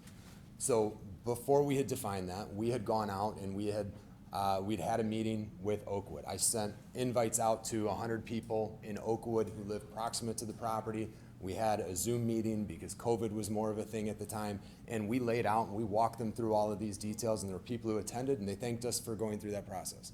We did the same thing with the residents at the residents of Oakbrook Hills, and then we had subsequent meetings with them. So we have done that. We intended to do that. We kind of got into this defined process of the comp plan amendment and the change to the concept plan and the plat of subdivision, and it didn't provide the opportunity to do that. So I agree entirely with John. We're not opposed to doing that. We will absolutely look at you. I would be happy to point at and talk through all of the details and tell you if there are townhomes, how many townhomes. To be honest, I don't have that answer today. We need feedback from this board in order to understand what type of development you're looking for. We hope that it's a development that provides enough for us to move forward. We don't have that exact number. We're going to have to get into the thick of it based on the feedback. We'll reconfigure some things. We've already reconfigured things 5 times from what Adam has seen previously. I met with Adam outside this room last time we were here, and I told him if his group stopped publishing propaganda, like the piece about home rule and taxes and this going to increase taxes, that I would meet with him. If people are publishing propaganda, I'm not going to meet with him. So we are happy to meet with people, and we will do that. If we get through this process, we'll start that next process again. We'll develop plans. We'll make a formal submittal, and at that point in time, we'll go back through the Planning and Zoning Commission. We'll come back to you. We'll come and we'll do meetings with all of these folks. So we sincerely hope we get there. I think we've made our point that it is critically important for us that there is enough on the table in terms of the residential use here in order to make the deal do what we need it to do. That is support the hotel both in the short term in terms of a capital infusion and support the hotel in the long term with residents that will come and use the facility. We have an asset in the hotel that we're trying to protect in the long term. We don't want something that's going to negatively impact the Westmont community. We're very invested in the Westmont community, as Stephen talked about, very passionately. So I think our goals are aligned. Sometimes people can reasonably disagree on how to get there, even though their goals are the same. So we've laid out a path. We think the path is through single-family attached residential, which is going to give us enough runway in order to do a deal that will accomplish our purposes and we believe move the village of Westmont forward. So with that, I appreciate everyone's indulgence today.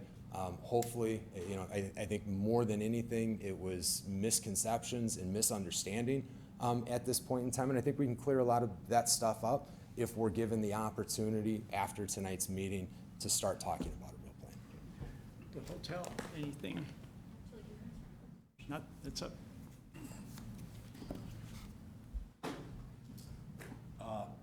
All I would do is echo that sentiment, and I'll look you in the eye. Okay. We do care. We are not just a profit for business. I hope that the example that we've set in this community speaks to that. We want to run a part of this community that you can all be proud of. And genuinely, I'm not lying, I've been in the hotel business for 30 years. It is not an easy industry. For us to be sustainable and us to be part of the community and then add more, there's investment that I can't share tonight, but KCB has sat down. We've sat together and talked about additional investment, additional things that we want to do in and around the space to enhance it. That part of those can be used by the community as well. But without that, and you say, oh, we just sell it or someone else will come in, that is not as easy as it sounds. And someone else coming in is not going to possibly handle it as we will, which is long-term investment. That's something that we want to be part of the community, not just to make a buck and flip this in a year and move away. We really want, we want to be here long-term, and I want to be here long-term. So if I could just finish by saying that, that I know that perception is easy, oh, it's a money thing. It is a major business, but I hope that the things that we've done, the passion that we put into it, the energy that I've put into it, the KCB as part of the community, implores upon you to think, wow, they do want to be part of us, and they do want to grow that. There must be some reasoning behind what they're doing, because it's certainly not just to, listen, I understand, and I hear you. I mean, I don't want to take away green space. I don't think those things are good for communities. That's not the thought process here. It's to create a sustainable business that's a core part of the community. And I make my personal commitment to stay part of the project. I've partnered with the owners, and we will continue to do that. We will meet with anybody, as Russ said, and make sure that we listen and try to make sure this is a combined effort. But at the end of the day, I kindly ask for your understanding of where we are in this point, coming out of COVID, and really trying to look at long-term what we want to do with the property and stay part of this community. Thank you. Staff have anything before I open up to the board? No, we're closing the public comment at this point.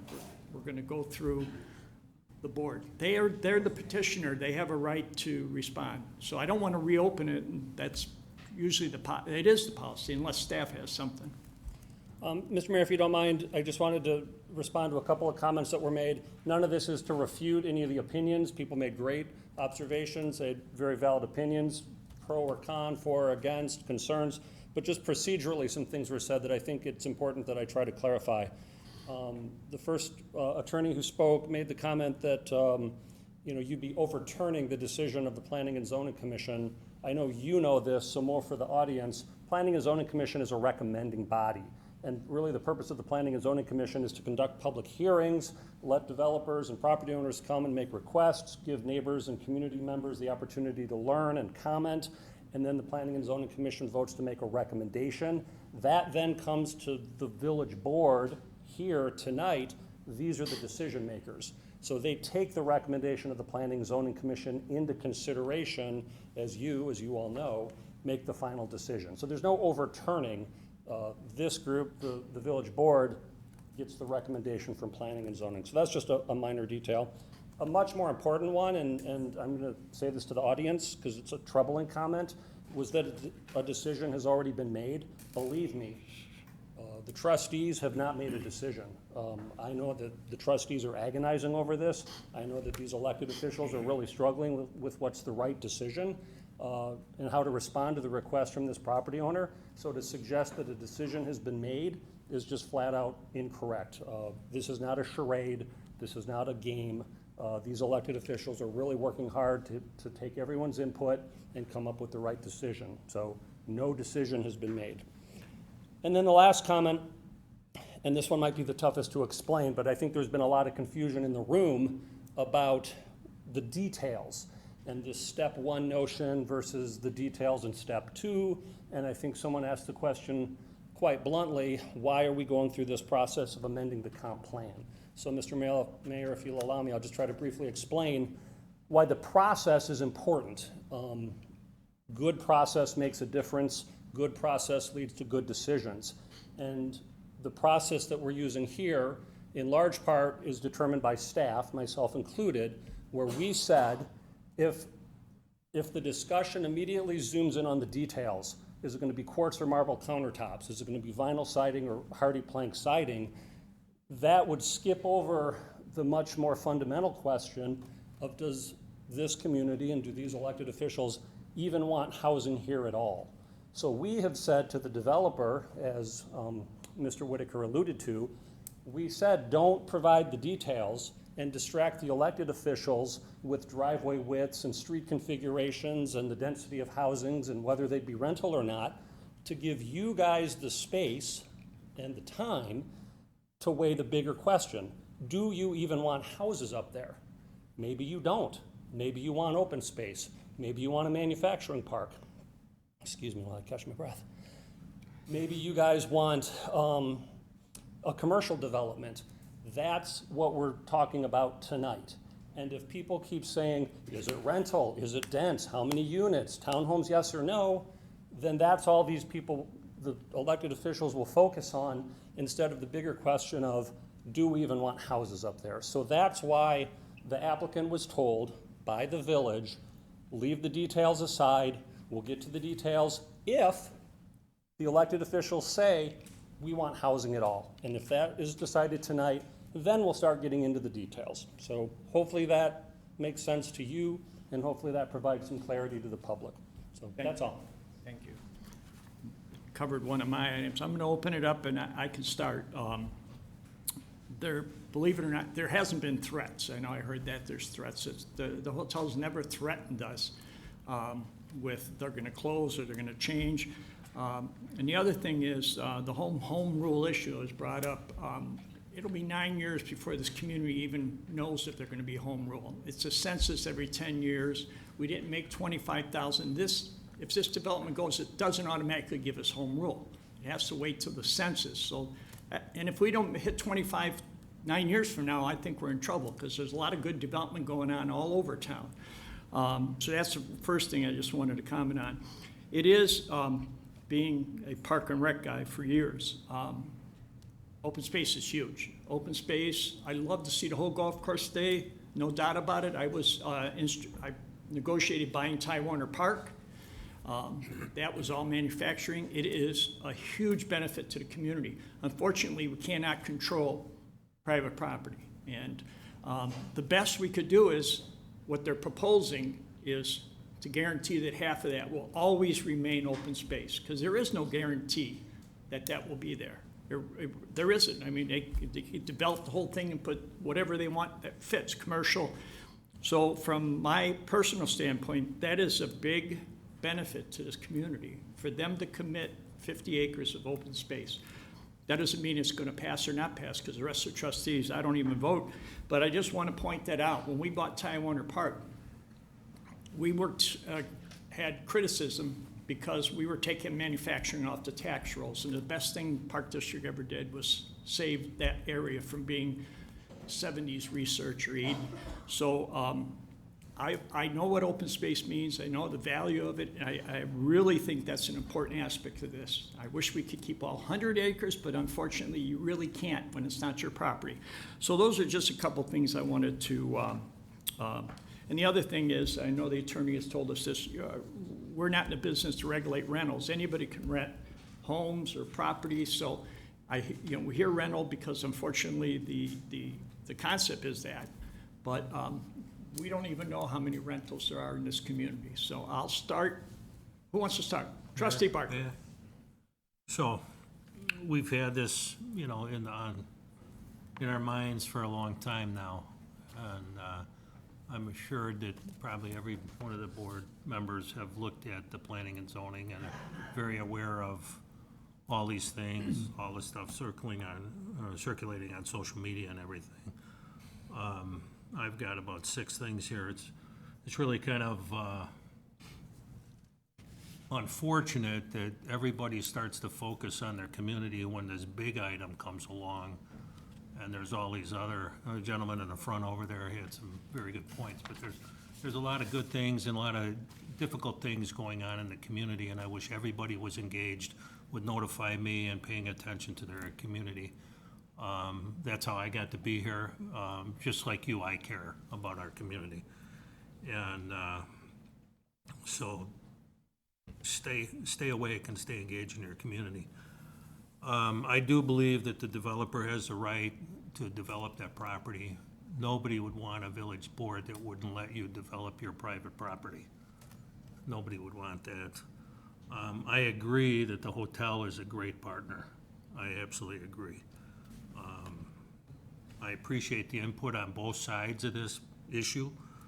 It's critical. That is the process, input on both sides.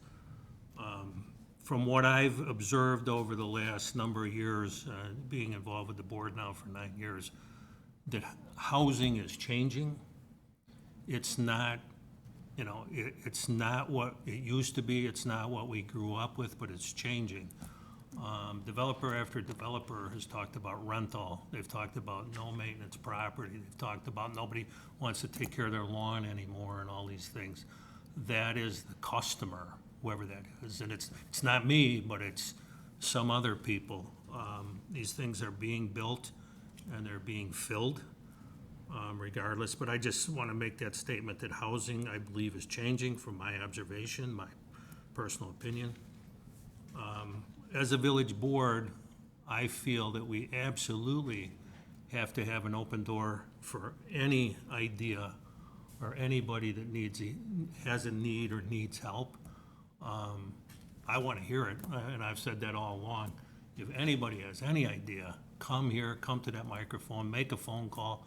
We answer our phones, we return our emails, but we want to hear it, and we're here to help. And so listening is important, but being engaged, and absolutely open door. That's what I want to represent, and that, I think, is the village board. And then lastly, I have to say that, we talked about 40 and 50 and 300. I think probably the answer is somewhere in between there. And I think we'll get to it if we follow the process. But, all in all, thanks for bringing it to us. It's a great project. It's a great partner. And I appreciate all the presentation and input from all sides. That is all. Thank you. Who'd like to step in? Trustee Nero. Sure, thank you, Mayor, and, just in addition to Trustee Barker, I just want to begin by saying to the folks from the hotel that we truly do appreciate the partnership. I mean, personally, I do, my family does, I know this board does, and quite frankly, you heard from a lot of the community that they do. I kind of joke with my friends, it's Westmont's free country club. And that's, although there is some membership options, that's really what we have there, and we're fortunate to have it. And this is my third term, and I have to say that this was probably the most amount of resident feedback that I've had in the almost 12 years being on this board. And I've always, since I first got on, took that very serious. So anybody that emailed, anybody that called, whether they're a neighbor where I live in the subdivision of Oakwood, or from any other part, I did my best to respond and try to outreach and try to listen. And I have to say, although there was a lot of negativity, there wasn't many people excited, the common theme really was, hey, we want the hotel to succeed. And we want this to work because, quite frankly, what's the alternative? Then all our homes are kind of hurt, including my own, including many of ours, because maybe the property does start to deteriorate. Maybe the flag changes in 10, who knows? I mean, there's a lot of unknowns there.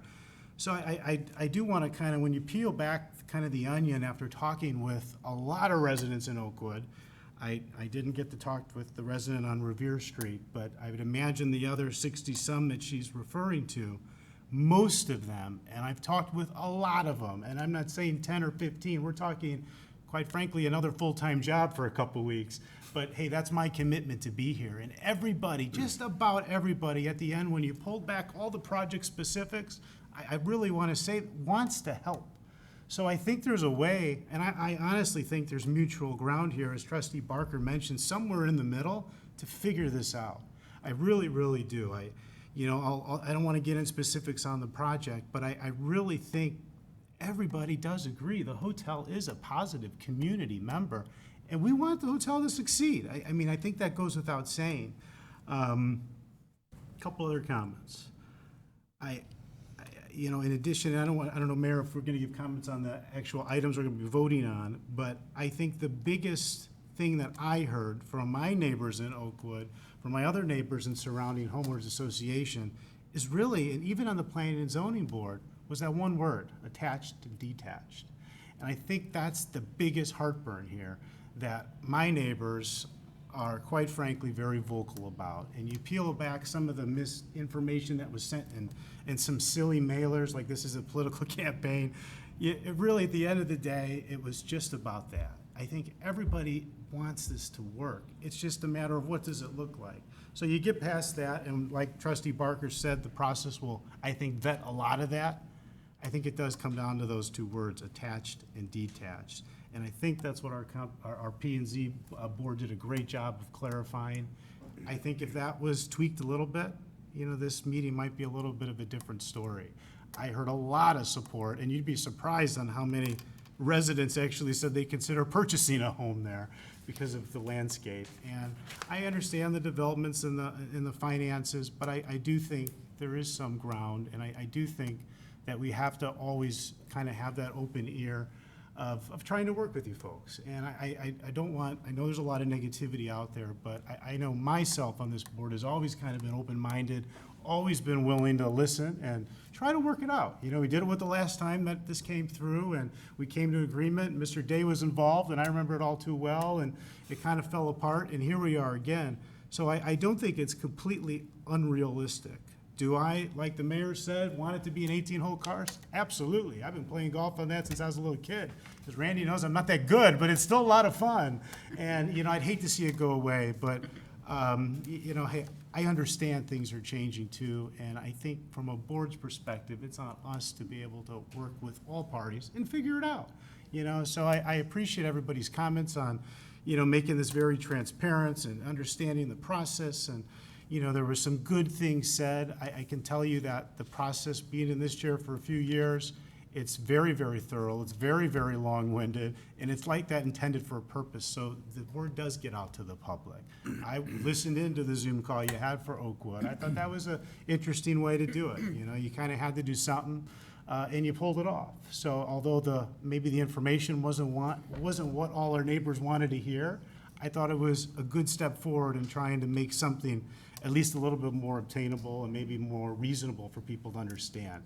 Because it is a big change from what we've had our whole lives, my whole life, to kind of see it maybe transform a little bit is tough to kind of understand. But all of that being said, I share all these sentiments that I've heard, all these negative issues, because I live right there. I walk my dogs through there all the time. My family stays there. We have events there. So, I mean, we're equally invested, I think, in this as many who are. So this decision is not easy. I have to be honest. I think it's one of the most difficult things we've talked about, and I think it's one of the most time-consuming, in a good way, items that we've all worked diligently on. I mean, we've all talked, I mean, it's just been a constant theme for a long time.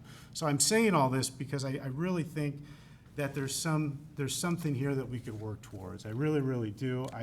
I don't want it to be negative as many times as this kind of project has turned that way. It's unfortunate, but the reality is that's the process sometimes, and folks get fired up, and I appreciate it. That's what we're here for, to listen. Well, I heard the residents loud and clear. I mean, I heard from a lot of them, and you know, I have to say, once you get past that word detached and detached, there's a common theme to make it work. And most residents I talk to at that point, going all the way down past all the minutia, are supportive of something. So I'll leave it at that, Mayor. I know we're going to vote on 3 items. I hope, you know, I hope just the public just has faith in this board and the P&Z board to do the right thing. Although I live in Oakwood, you know, I'm elected to represent the whole village, and we don't take this decision lightly. And we have another trustee who's a neighbor as well. And, you know, at the end of the day, that's why this board's a good board, because we are all neighbors. And I just wanted the hotel to know that this is positive. You guys are positive. We see it. I mean, I see you there all the time, Steve, and you're working your tail off there. And the past 7 years, you know, it's been nothing but a good community asset. And that's the last thing we want to lose, because that's going to hurt our homes more than maybe a new development. And do we want to, you know, a concrete jungle? Absolutely not. But I think there's something here that we could work with to make it work for everybody and ultimately keep all of us happy. We got a big step forward with the conservation, but you know, hey, I think we're just in the beginning process. This is a long, big development. It's going to take some time, but I wouldn't trust any other folks than this board here and our P&Z commission to get it right. I know they will get it right. So please, please be patient, support the process, and know that this community, this board, has your best interest, because we're all neighbors. It's not politics. We're neighbors. You come knock on my door anytime you want. You can go knock on Frank's door, and any of our doors, because we do truly care, and we're all in this together. So that's all I have, Mayor. Thanks. Who'd like to go next? Trustee, you want to stay on this side? Trustee Simonovich. Well, it's been a year, Mayor. We'll get there. I got excited. We'll get there. Earlier. I think it's my year anniversary meeting. Is it really? I think so. So I'm still getting my sea legs. This is definitely the most people I've seen in this room so far. Bruce, I just have to say, I kind of wholeheartedly agreed with your list of comments, and I'm going to echo a bit of what you said. You know, I think we're all kind of struggling with the right balance between, yes, we love the open space, and how do we continue this amazing relationship we have with the resort property and their rights to develop their private property, but in a way that is, you know, the best use for the community as a whole. And I agree with Steve that I think there's, you know, a way to find a common ground that we can move forward with some proposed use that is, you know, consistent with adjacent uses, and find something that hopefully will be something everybody, you know, can live with, and we can see the hotel succeed, and we can make sure that we're valuing all of the very valid concerns that the community is bringing before us. So thank you, everyone. I hope you guys show up again, because it's nice to see some other faces in this room. Thanks. Thank you, Amy Lee. Stick with the first name. Yeah. Trustee Guzzo. Thank you. I'm probably one of the only people in this room that has been in this village for 60 years. I remember when that property was the Healy Farm. I remember the barn. I remember the open space. My father was fire chief in this village for 25 years, and I remember when the discussions were being made about the Marriott was going to build a hotel. I actually think when it first started, it was part of the Carson's group, the Carson's department stores. So I do remember that. And then it was the Marriott, and then, you know, we had some struggles over the years, and when the Hilton came in, you could really see the difference. You took pride in our village, and you took it upon yourselves to become a member of the community, and I do want to say thank you. I also want to say thank you to all the residents, because I remember when Indian Trails was built. I remember when Royal Hills was built, the residences of Oak Brook Hills. I believe I was actually sitting on the board when those came through many years ago. And I do believe that there is going to be a common ground for this. I do understand that it's 52 acres of land, but it is their land. And it would be great to keep it open space, but I think there is a common ground, and I think we're all going to work towards that. Everyone that is in this room, everyone who is watching us on Zoom, I think with the Planning and Zoning Board, they do a great job. And I just want to thank everyone for their comments, because this has been a very tough decision. But I think that we've all stated our cases. All of the petitioners have done that, and the residents, and I appreciate the emails and everything, and I just want to say that, you know, hopefully we'll all put our hats together and we'll come up with something that's going to be mutually beneficial for everyone involved. Thank you, Mayor. Trustee Brady. First of all, I've been a citizen 24 years in Westmont. I live in Oakwood section just east of here. So I understand the property that's the golf course now is much a higher elevation than it is where we're further east. There is a water problem in the past. The village has been working on it. The Homeowners Association has been addressing the thing for several years. So this is a tough decision to make. I want to thank the staff for what they've done for us, and also the Planning and Zoning Commission that put this all together for us. So it's a difficult decision, and I understand where we're coming from. One advantage is hopefully the golf course on the east side will remain open space, and possibly the golf course, Westmont Golf Course would take that property over and maintain it. So that's all I have to say. Thank you. Trustee Little? Yes, Mayor, thank you. I agree with everything everybody's already said, but the one thing that I haven't heard yet, and I'm going to address the mayor on this one, and Mr. Mayor, if you wouldn't mind, people say that there's no more open land and there's no more green space. Can you address how the Park District has been so aggressive in purchasing land and in making more parks and giving, and I know the village board has approved purchase of several homes that we've taken down and turned that into open land and is now a part of the Park District. And I don't think that anyone else knows all this information. And if you don't mind commenting on that regard. I can do that. Again, 40 years as the park director. I retired And through the years, the park has always have insufficient land. We're not in a position to purchase it. And every piece of property the village had acquired during my course of being director before I became mayor, the park benefited from it by making it open space and recreation, whatever way we can. Detention, anything. We wanted to get as much green space as we could. It took a leap of faith in 97, 98 to go after, which is now Ty Warner Park. That was a development, insurance company out of California owned it. They wanted $10 million for that 34 acres. Back then, the village vacated Willow Street. We ended up with 2 free acres from the village. We went to court, and we ended up settling for 6.8. And unfortunately, that's how important it was. We only had 8 million, so there was no money to development. But the board at that point said it's so important to preserve open space, it'll never be here again. And we've always done that based on our limitations financially. And we were always looking for chunks of land that can be usable for recreation. And there's not much left. And that's why when I said the 50 acres to be preserved for the future is really a huge thing. When we bought Ty Warner Park, and I just keep going back to that because I negotiated for that, we received a lot of negative criticism from the community because we were taking manufacturing district off the tax rolls. And the community said, you can't do it, don't do it.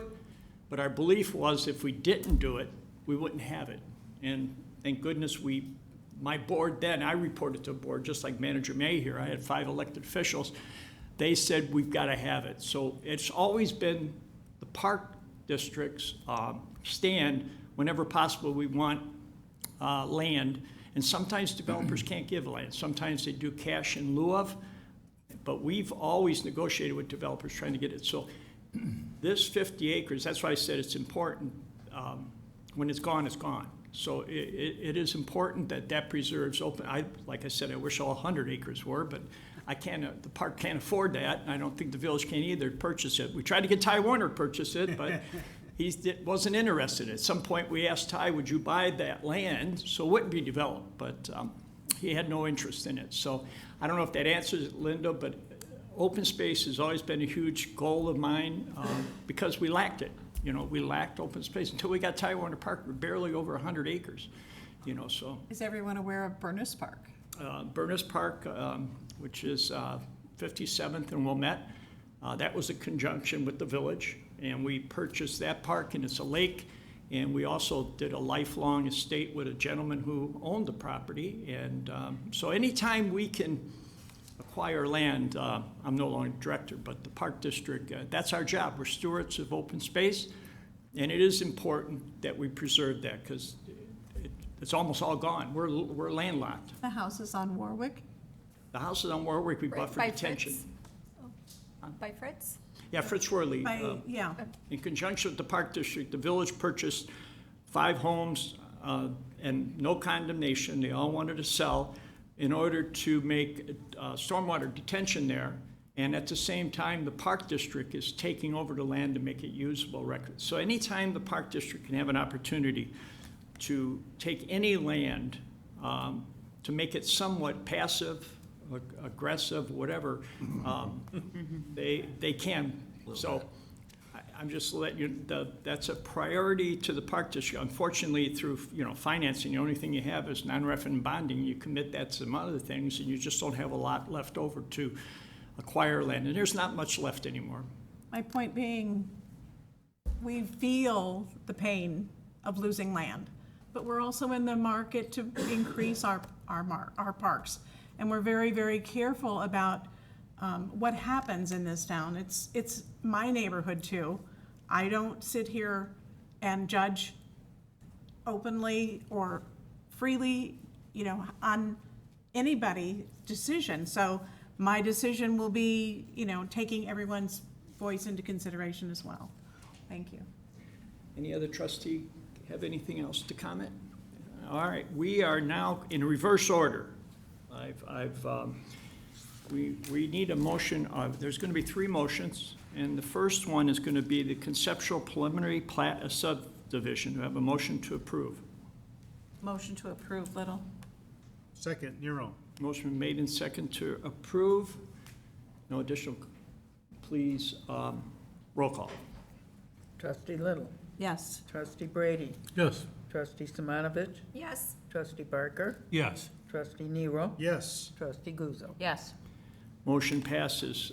The second one, B3 Special Development District Amendment to remove approximately 52.8 acres from an approved preliminary and final concept plan. Do I have a motion? Motion to approve, Nero. Second, Simonovich. Motion been made second. No comments. Roll call, please. Trustee Nero. Yes. Trustee Guzzo. Yes. Trustee Barker. Yes. Trustee Simonovich. Yes. Trustee Little. Yes. Trustee Brady. Yes. Motion passes. And the last motion, comprehensive plan amendment to redesignate approximately 52.8 acres from parks/open space to single-family attached residential. Motion to approve, Nero. Second, Guzzo. Motion made and second to approve. Comments? I'll make a quick comment. Yeah. I think I was pretty clear on this one word, attached, detached. I think I'd be remiss to say I didn't hear everybody loud and clear. And I do think the appropriate method in the spirit of transparency is to go back to the P&Z board and work with them on an appropriate amendment that the P&Z board I think finds fair, hopefully, and ultimately the residents. So for that reason, I'm not going to support this. Thank you. Trustee Barker. Yeah, same with myself. Trustee Nero makes a good point. It's a no for me at this time as well. I cannot support the attached residential in this proposal. With the attached or? I can, as written here. Yeah, okay. Yeah. Anybody? I agree. I am not a big fan of family attached residential, so I echo all the comments.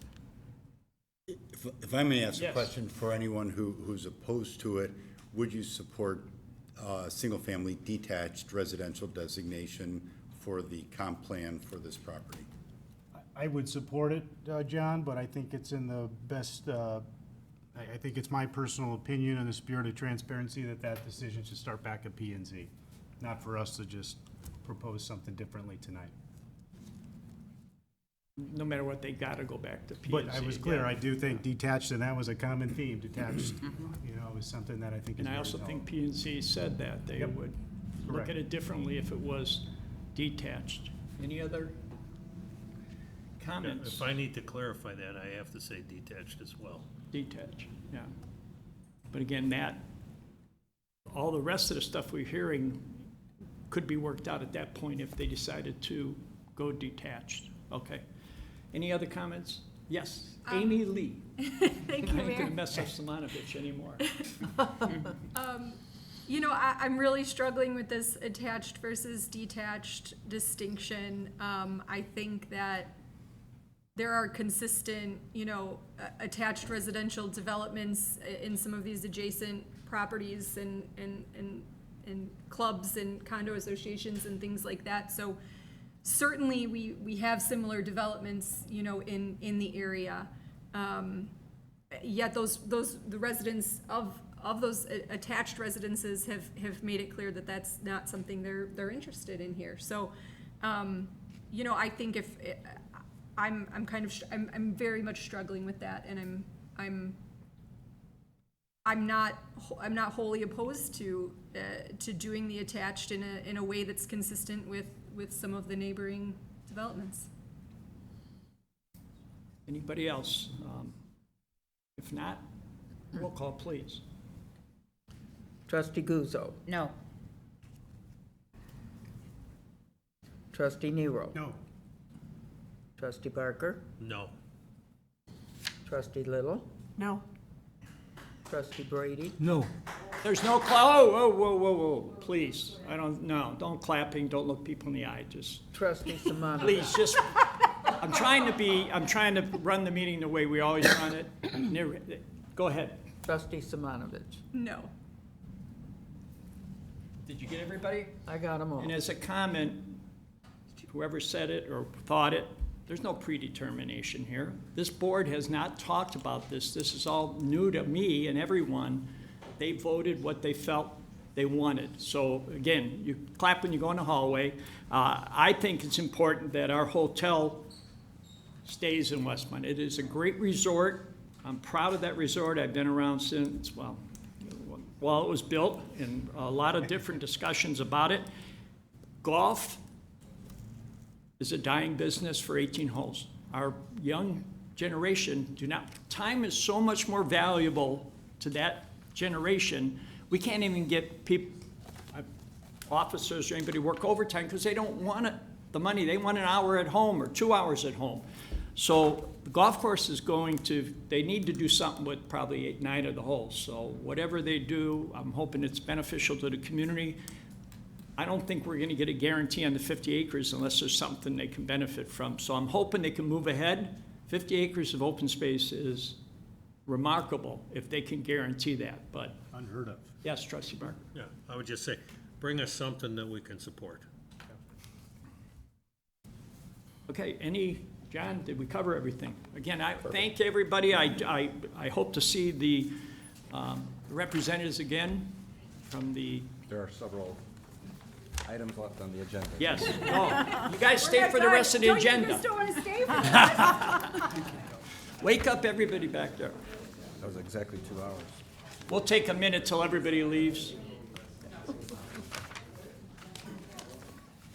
And the thing is, I forgot to say, we're not the bad people. You know, it was like we were I know, we're public officials are. You're always the bad.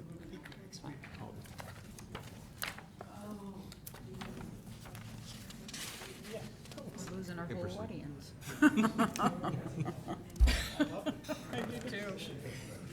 All right, that motion did pass. We'll move on, failed. And we're gonna move on to the next agenda item, which is municipal advisor agreement. Board to consider ordinance approving an agreement appointing Raymond James as municipal advisor. Assistant Village Manager Parker. Sure. So, Mayor, if you're okay with it, I'll just kind of talk about the next three altogether, and then we can go through each item for the votes. But they're really all connected. So, back in 2013, the village board adopted some bonds. So we put them out there at those rates at the time. We were able to do some work with stormwater infrastructure and also a lot of resurfacing in town.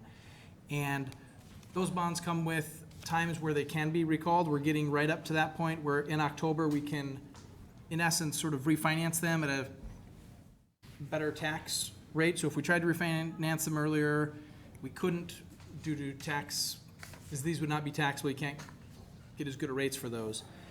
We're now getting close enough that we can put them out to banks who can say they can commit now to an interest rate and say they will be refunding them for us in October. So in essence, it's refinancing our bonds. The exact amount we'll save will really depend on what the market does between now and whenever this actually happens.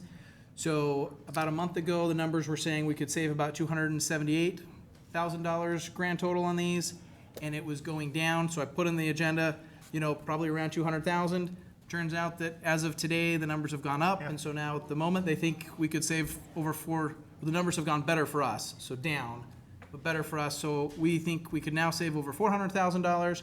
We'll see what it will really be when this actually goes through. So somewhere around $200,000 to $400,000. Either way, it's a good decision to do it. Now's the right time to do it. Municipal bonds are a good sell, good buy this time of year. Yes. Buy anything else these days. Yeah. It's not going like this. Yeah.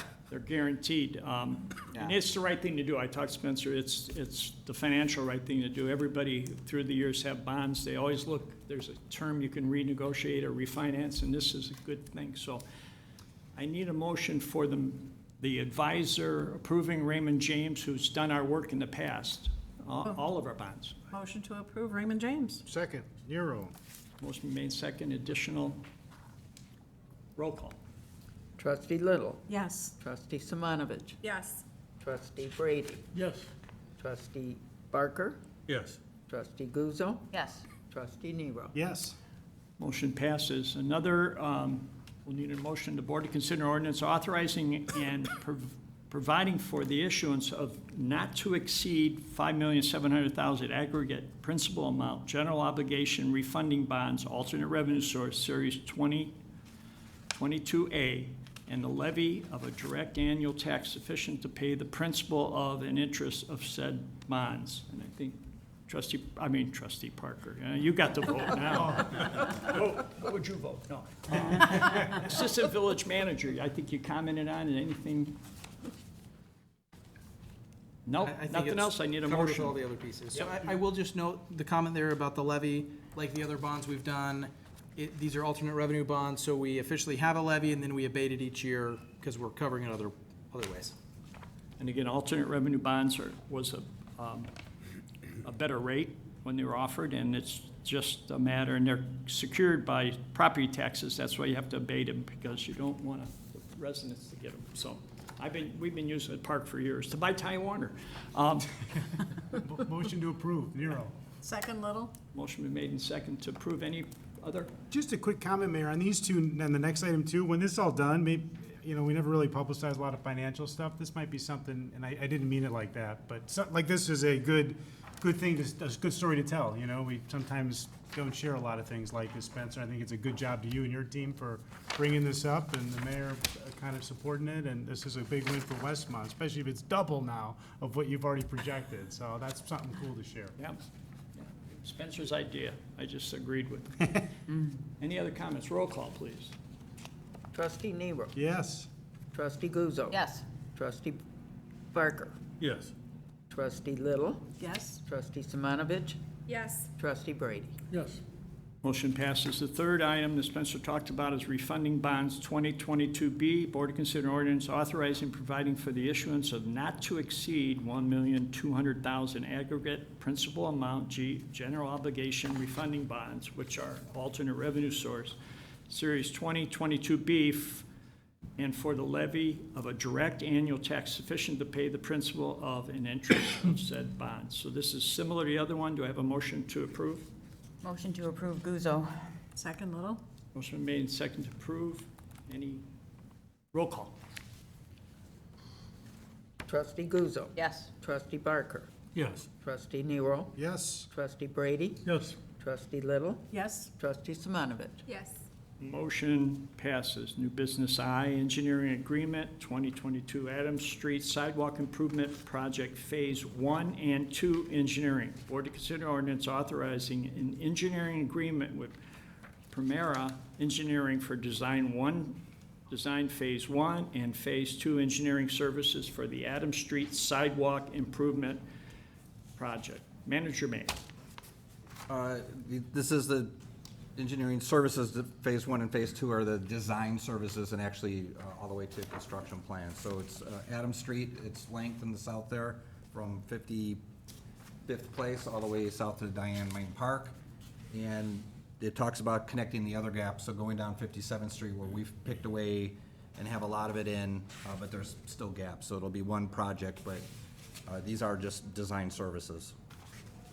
Were we looking at both sides, or we're just gonna do? Yeah, the instruction was, and it's a good question, because there's comments in here that they've already picked a side, but the direction is to design sidewalk on both sides of Adams Street to see how that would work. That doesn't necessarily mean you're gonna wanna build both sides at the same time, but pros and cons of each side. And then there'll be opportunity for public input if we did make that decision to put it in the budget. Construction, yes. Yes. And it also affords us opportunity to apply for grant funding as well. I need a motion.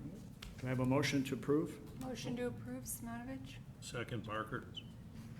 Any additional comments? Yes, Trustee Barker. Yeah, I'm very glad, obviously, to have this in there. There's a couple of reasons. Everybody in my neighborhood has a dog now. They walk in and out of the sidewalk, down a driveway, out into the street, back up onto the sidewalk, out into the street, back up. This goes on all night long, and I know because Take them to the golf course like Steve does. my dog can't get on Twin Lakes, they're a little strict, but anyway. My dog barks at every one of them, so there's gotta be 50, 60 people at night. And there's one poor girl, and she would call the cops on me if I rolled my window down, and I would just say, please don't wear black clothes when you're walking in the street. high school at twilight, wearing black, all black, in the middle of the street, and I've seen her about 5 times. So, it's desperately Two of them needed. are back there. Yeah, but if you ever get that call, it's just me trying not to have her get hit, you know. Well, Thank you. I think one of our ambitious, is being very ambitious to put sidewalks everywhere, especially for the safety. I remember when Richmond Street in front of the community center did not have a sidewalk, and all the Holy Trinity kids are walking down Richmond to go to school. So it's important that we, and contrary to some of the residents, they're not gonna be for it, but it is important we do this. I agree. Agree. Roll call. Trustee Simonovich. Yes. Trustee Little. Yes. Trustee Brady. Yes. Trustee Nero. Yes. Trustee Guzzo. Yes. Trustee Barker. Yes. Motion passes. New business J, engineering agreement, 2022 West 57th Street Stormwater Improvement Project. Board to consider ordinance authorizing an engineering agreement with Engineering Solutions team for design Phase 1 and Phase 2 engineering services for the West 57th Street Stormwater Improvement Project. Manager May. Similarly, the engineering phase 1 and phase 2 is for the design. This is a stormwater management issue, and actually a stormwater kind of relief project. You'd have to picture the location, but it would be connecting to the existing storm sewer system at the intersection of 57th and Adams, where we were just talking about the sidewalks, and running a storm sewer through the unimproved right-of-way that is 57th Street to the east, all the way up, and getting to where 57th Street exists off of Cass Avenue.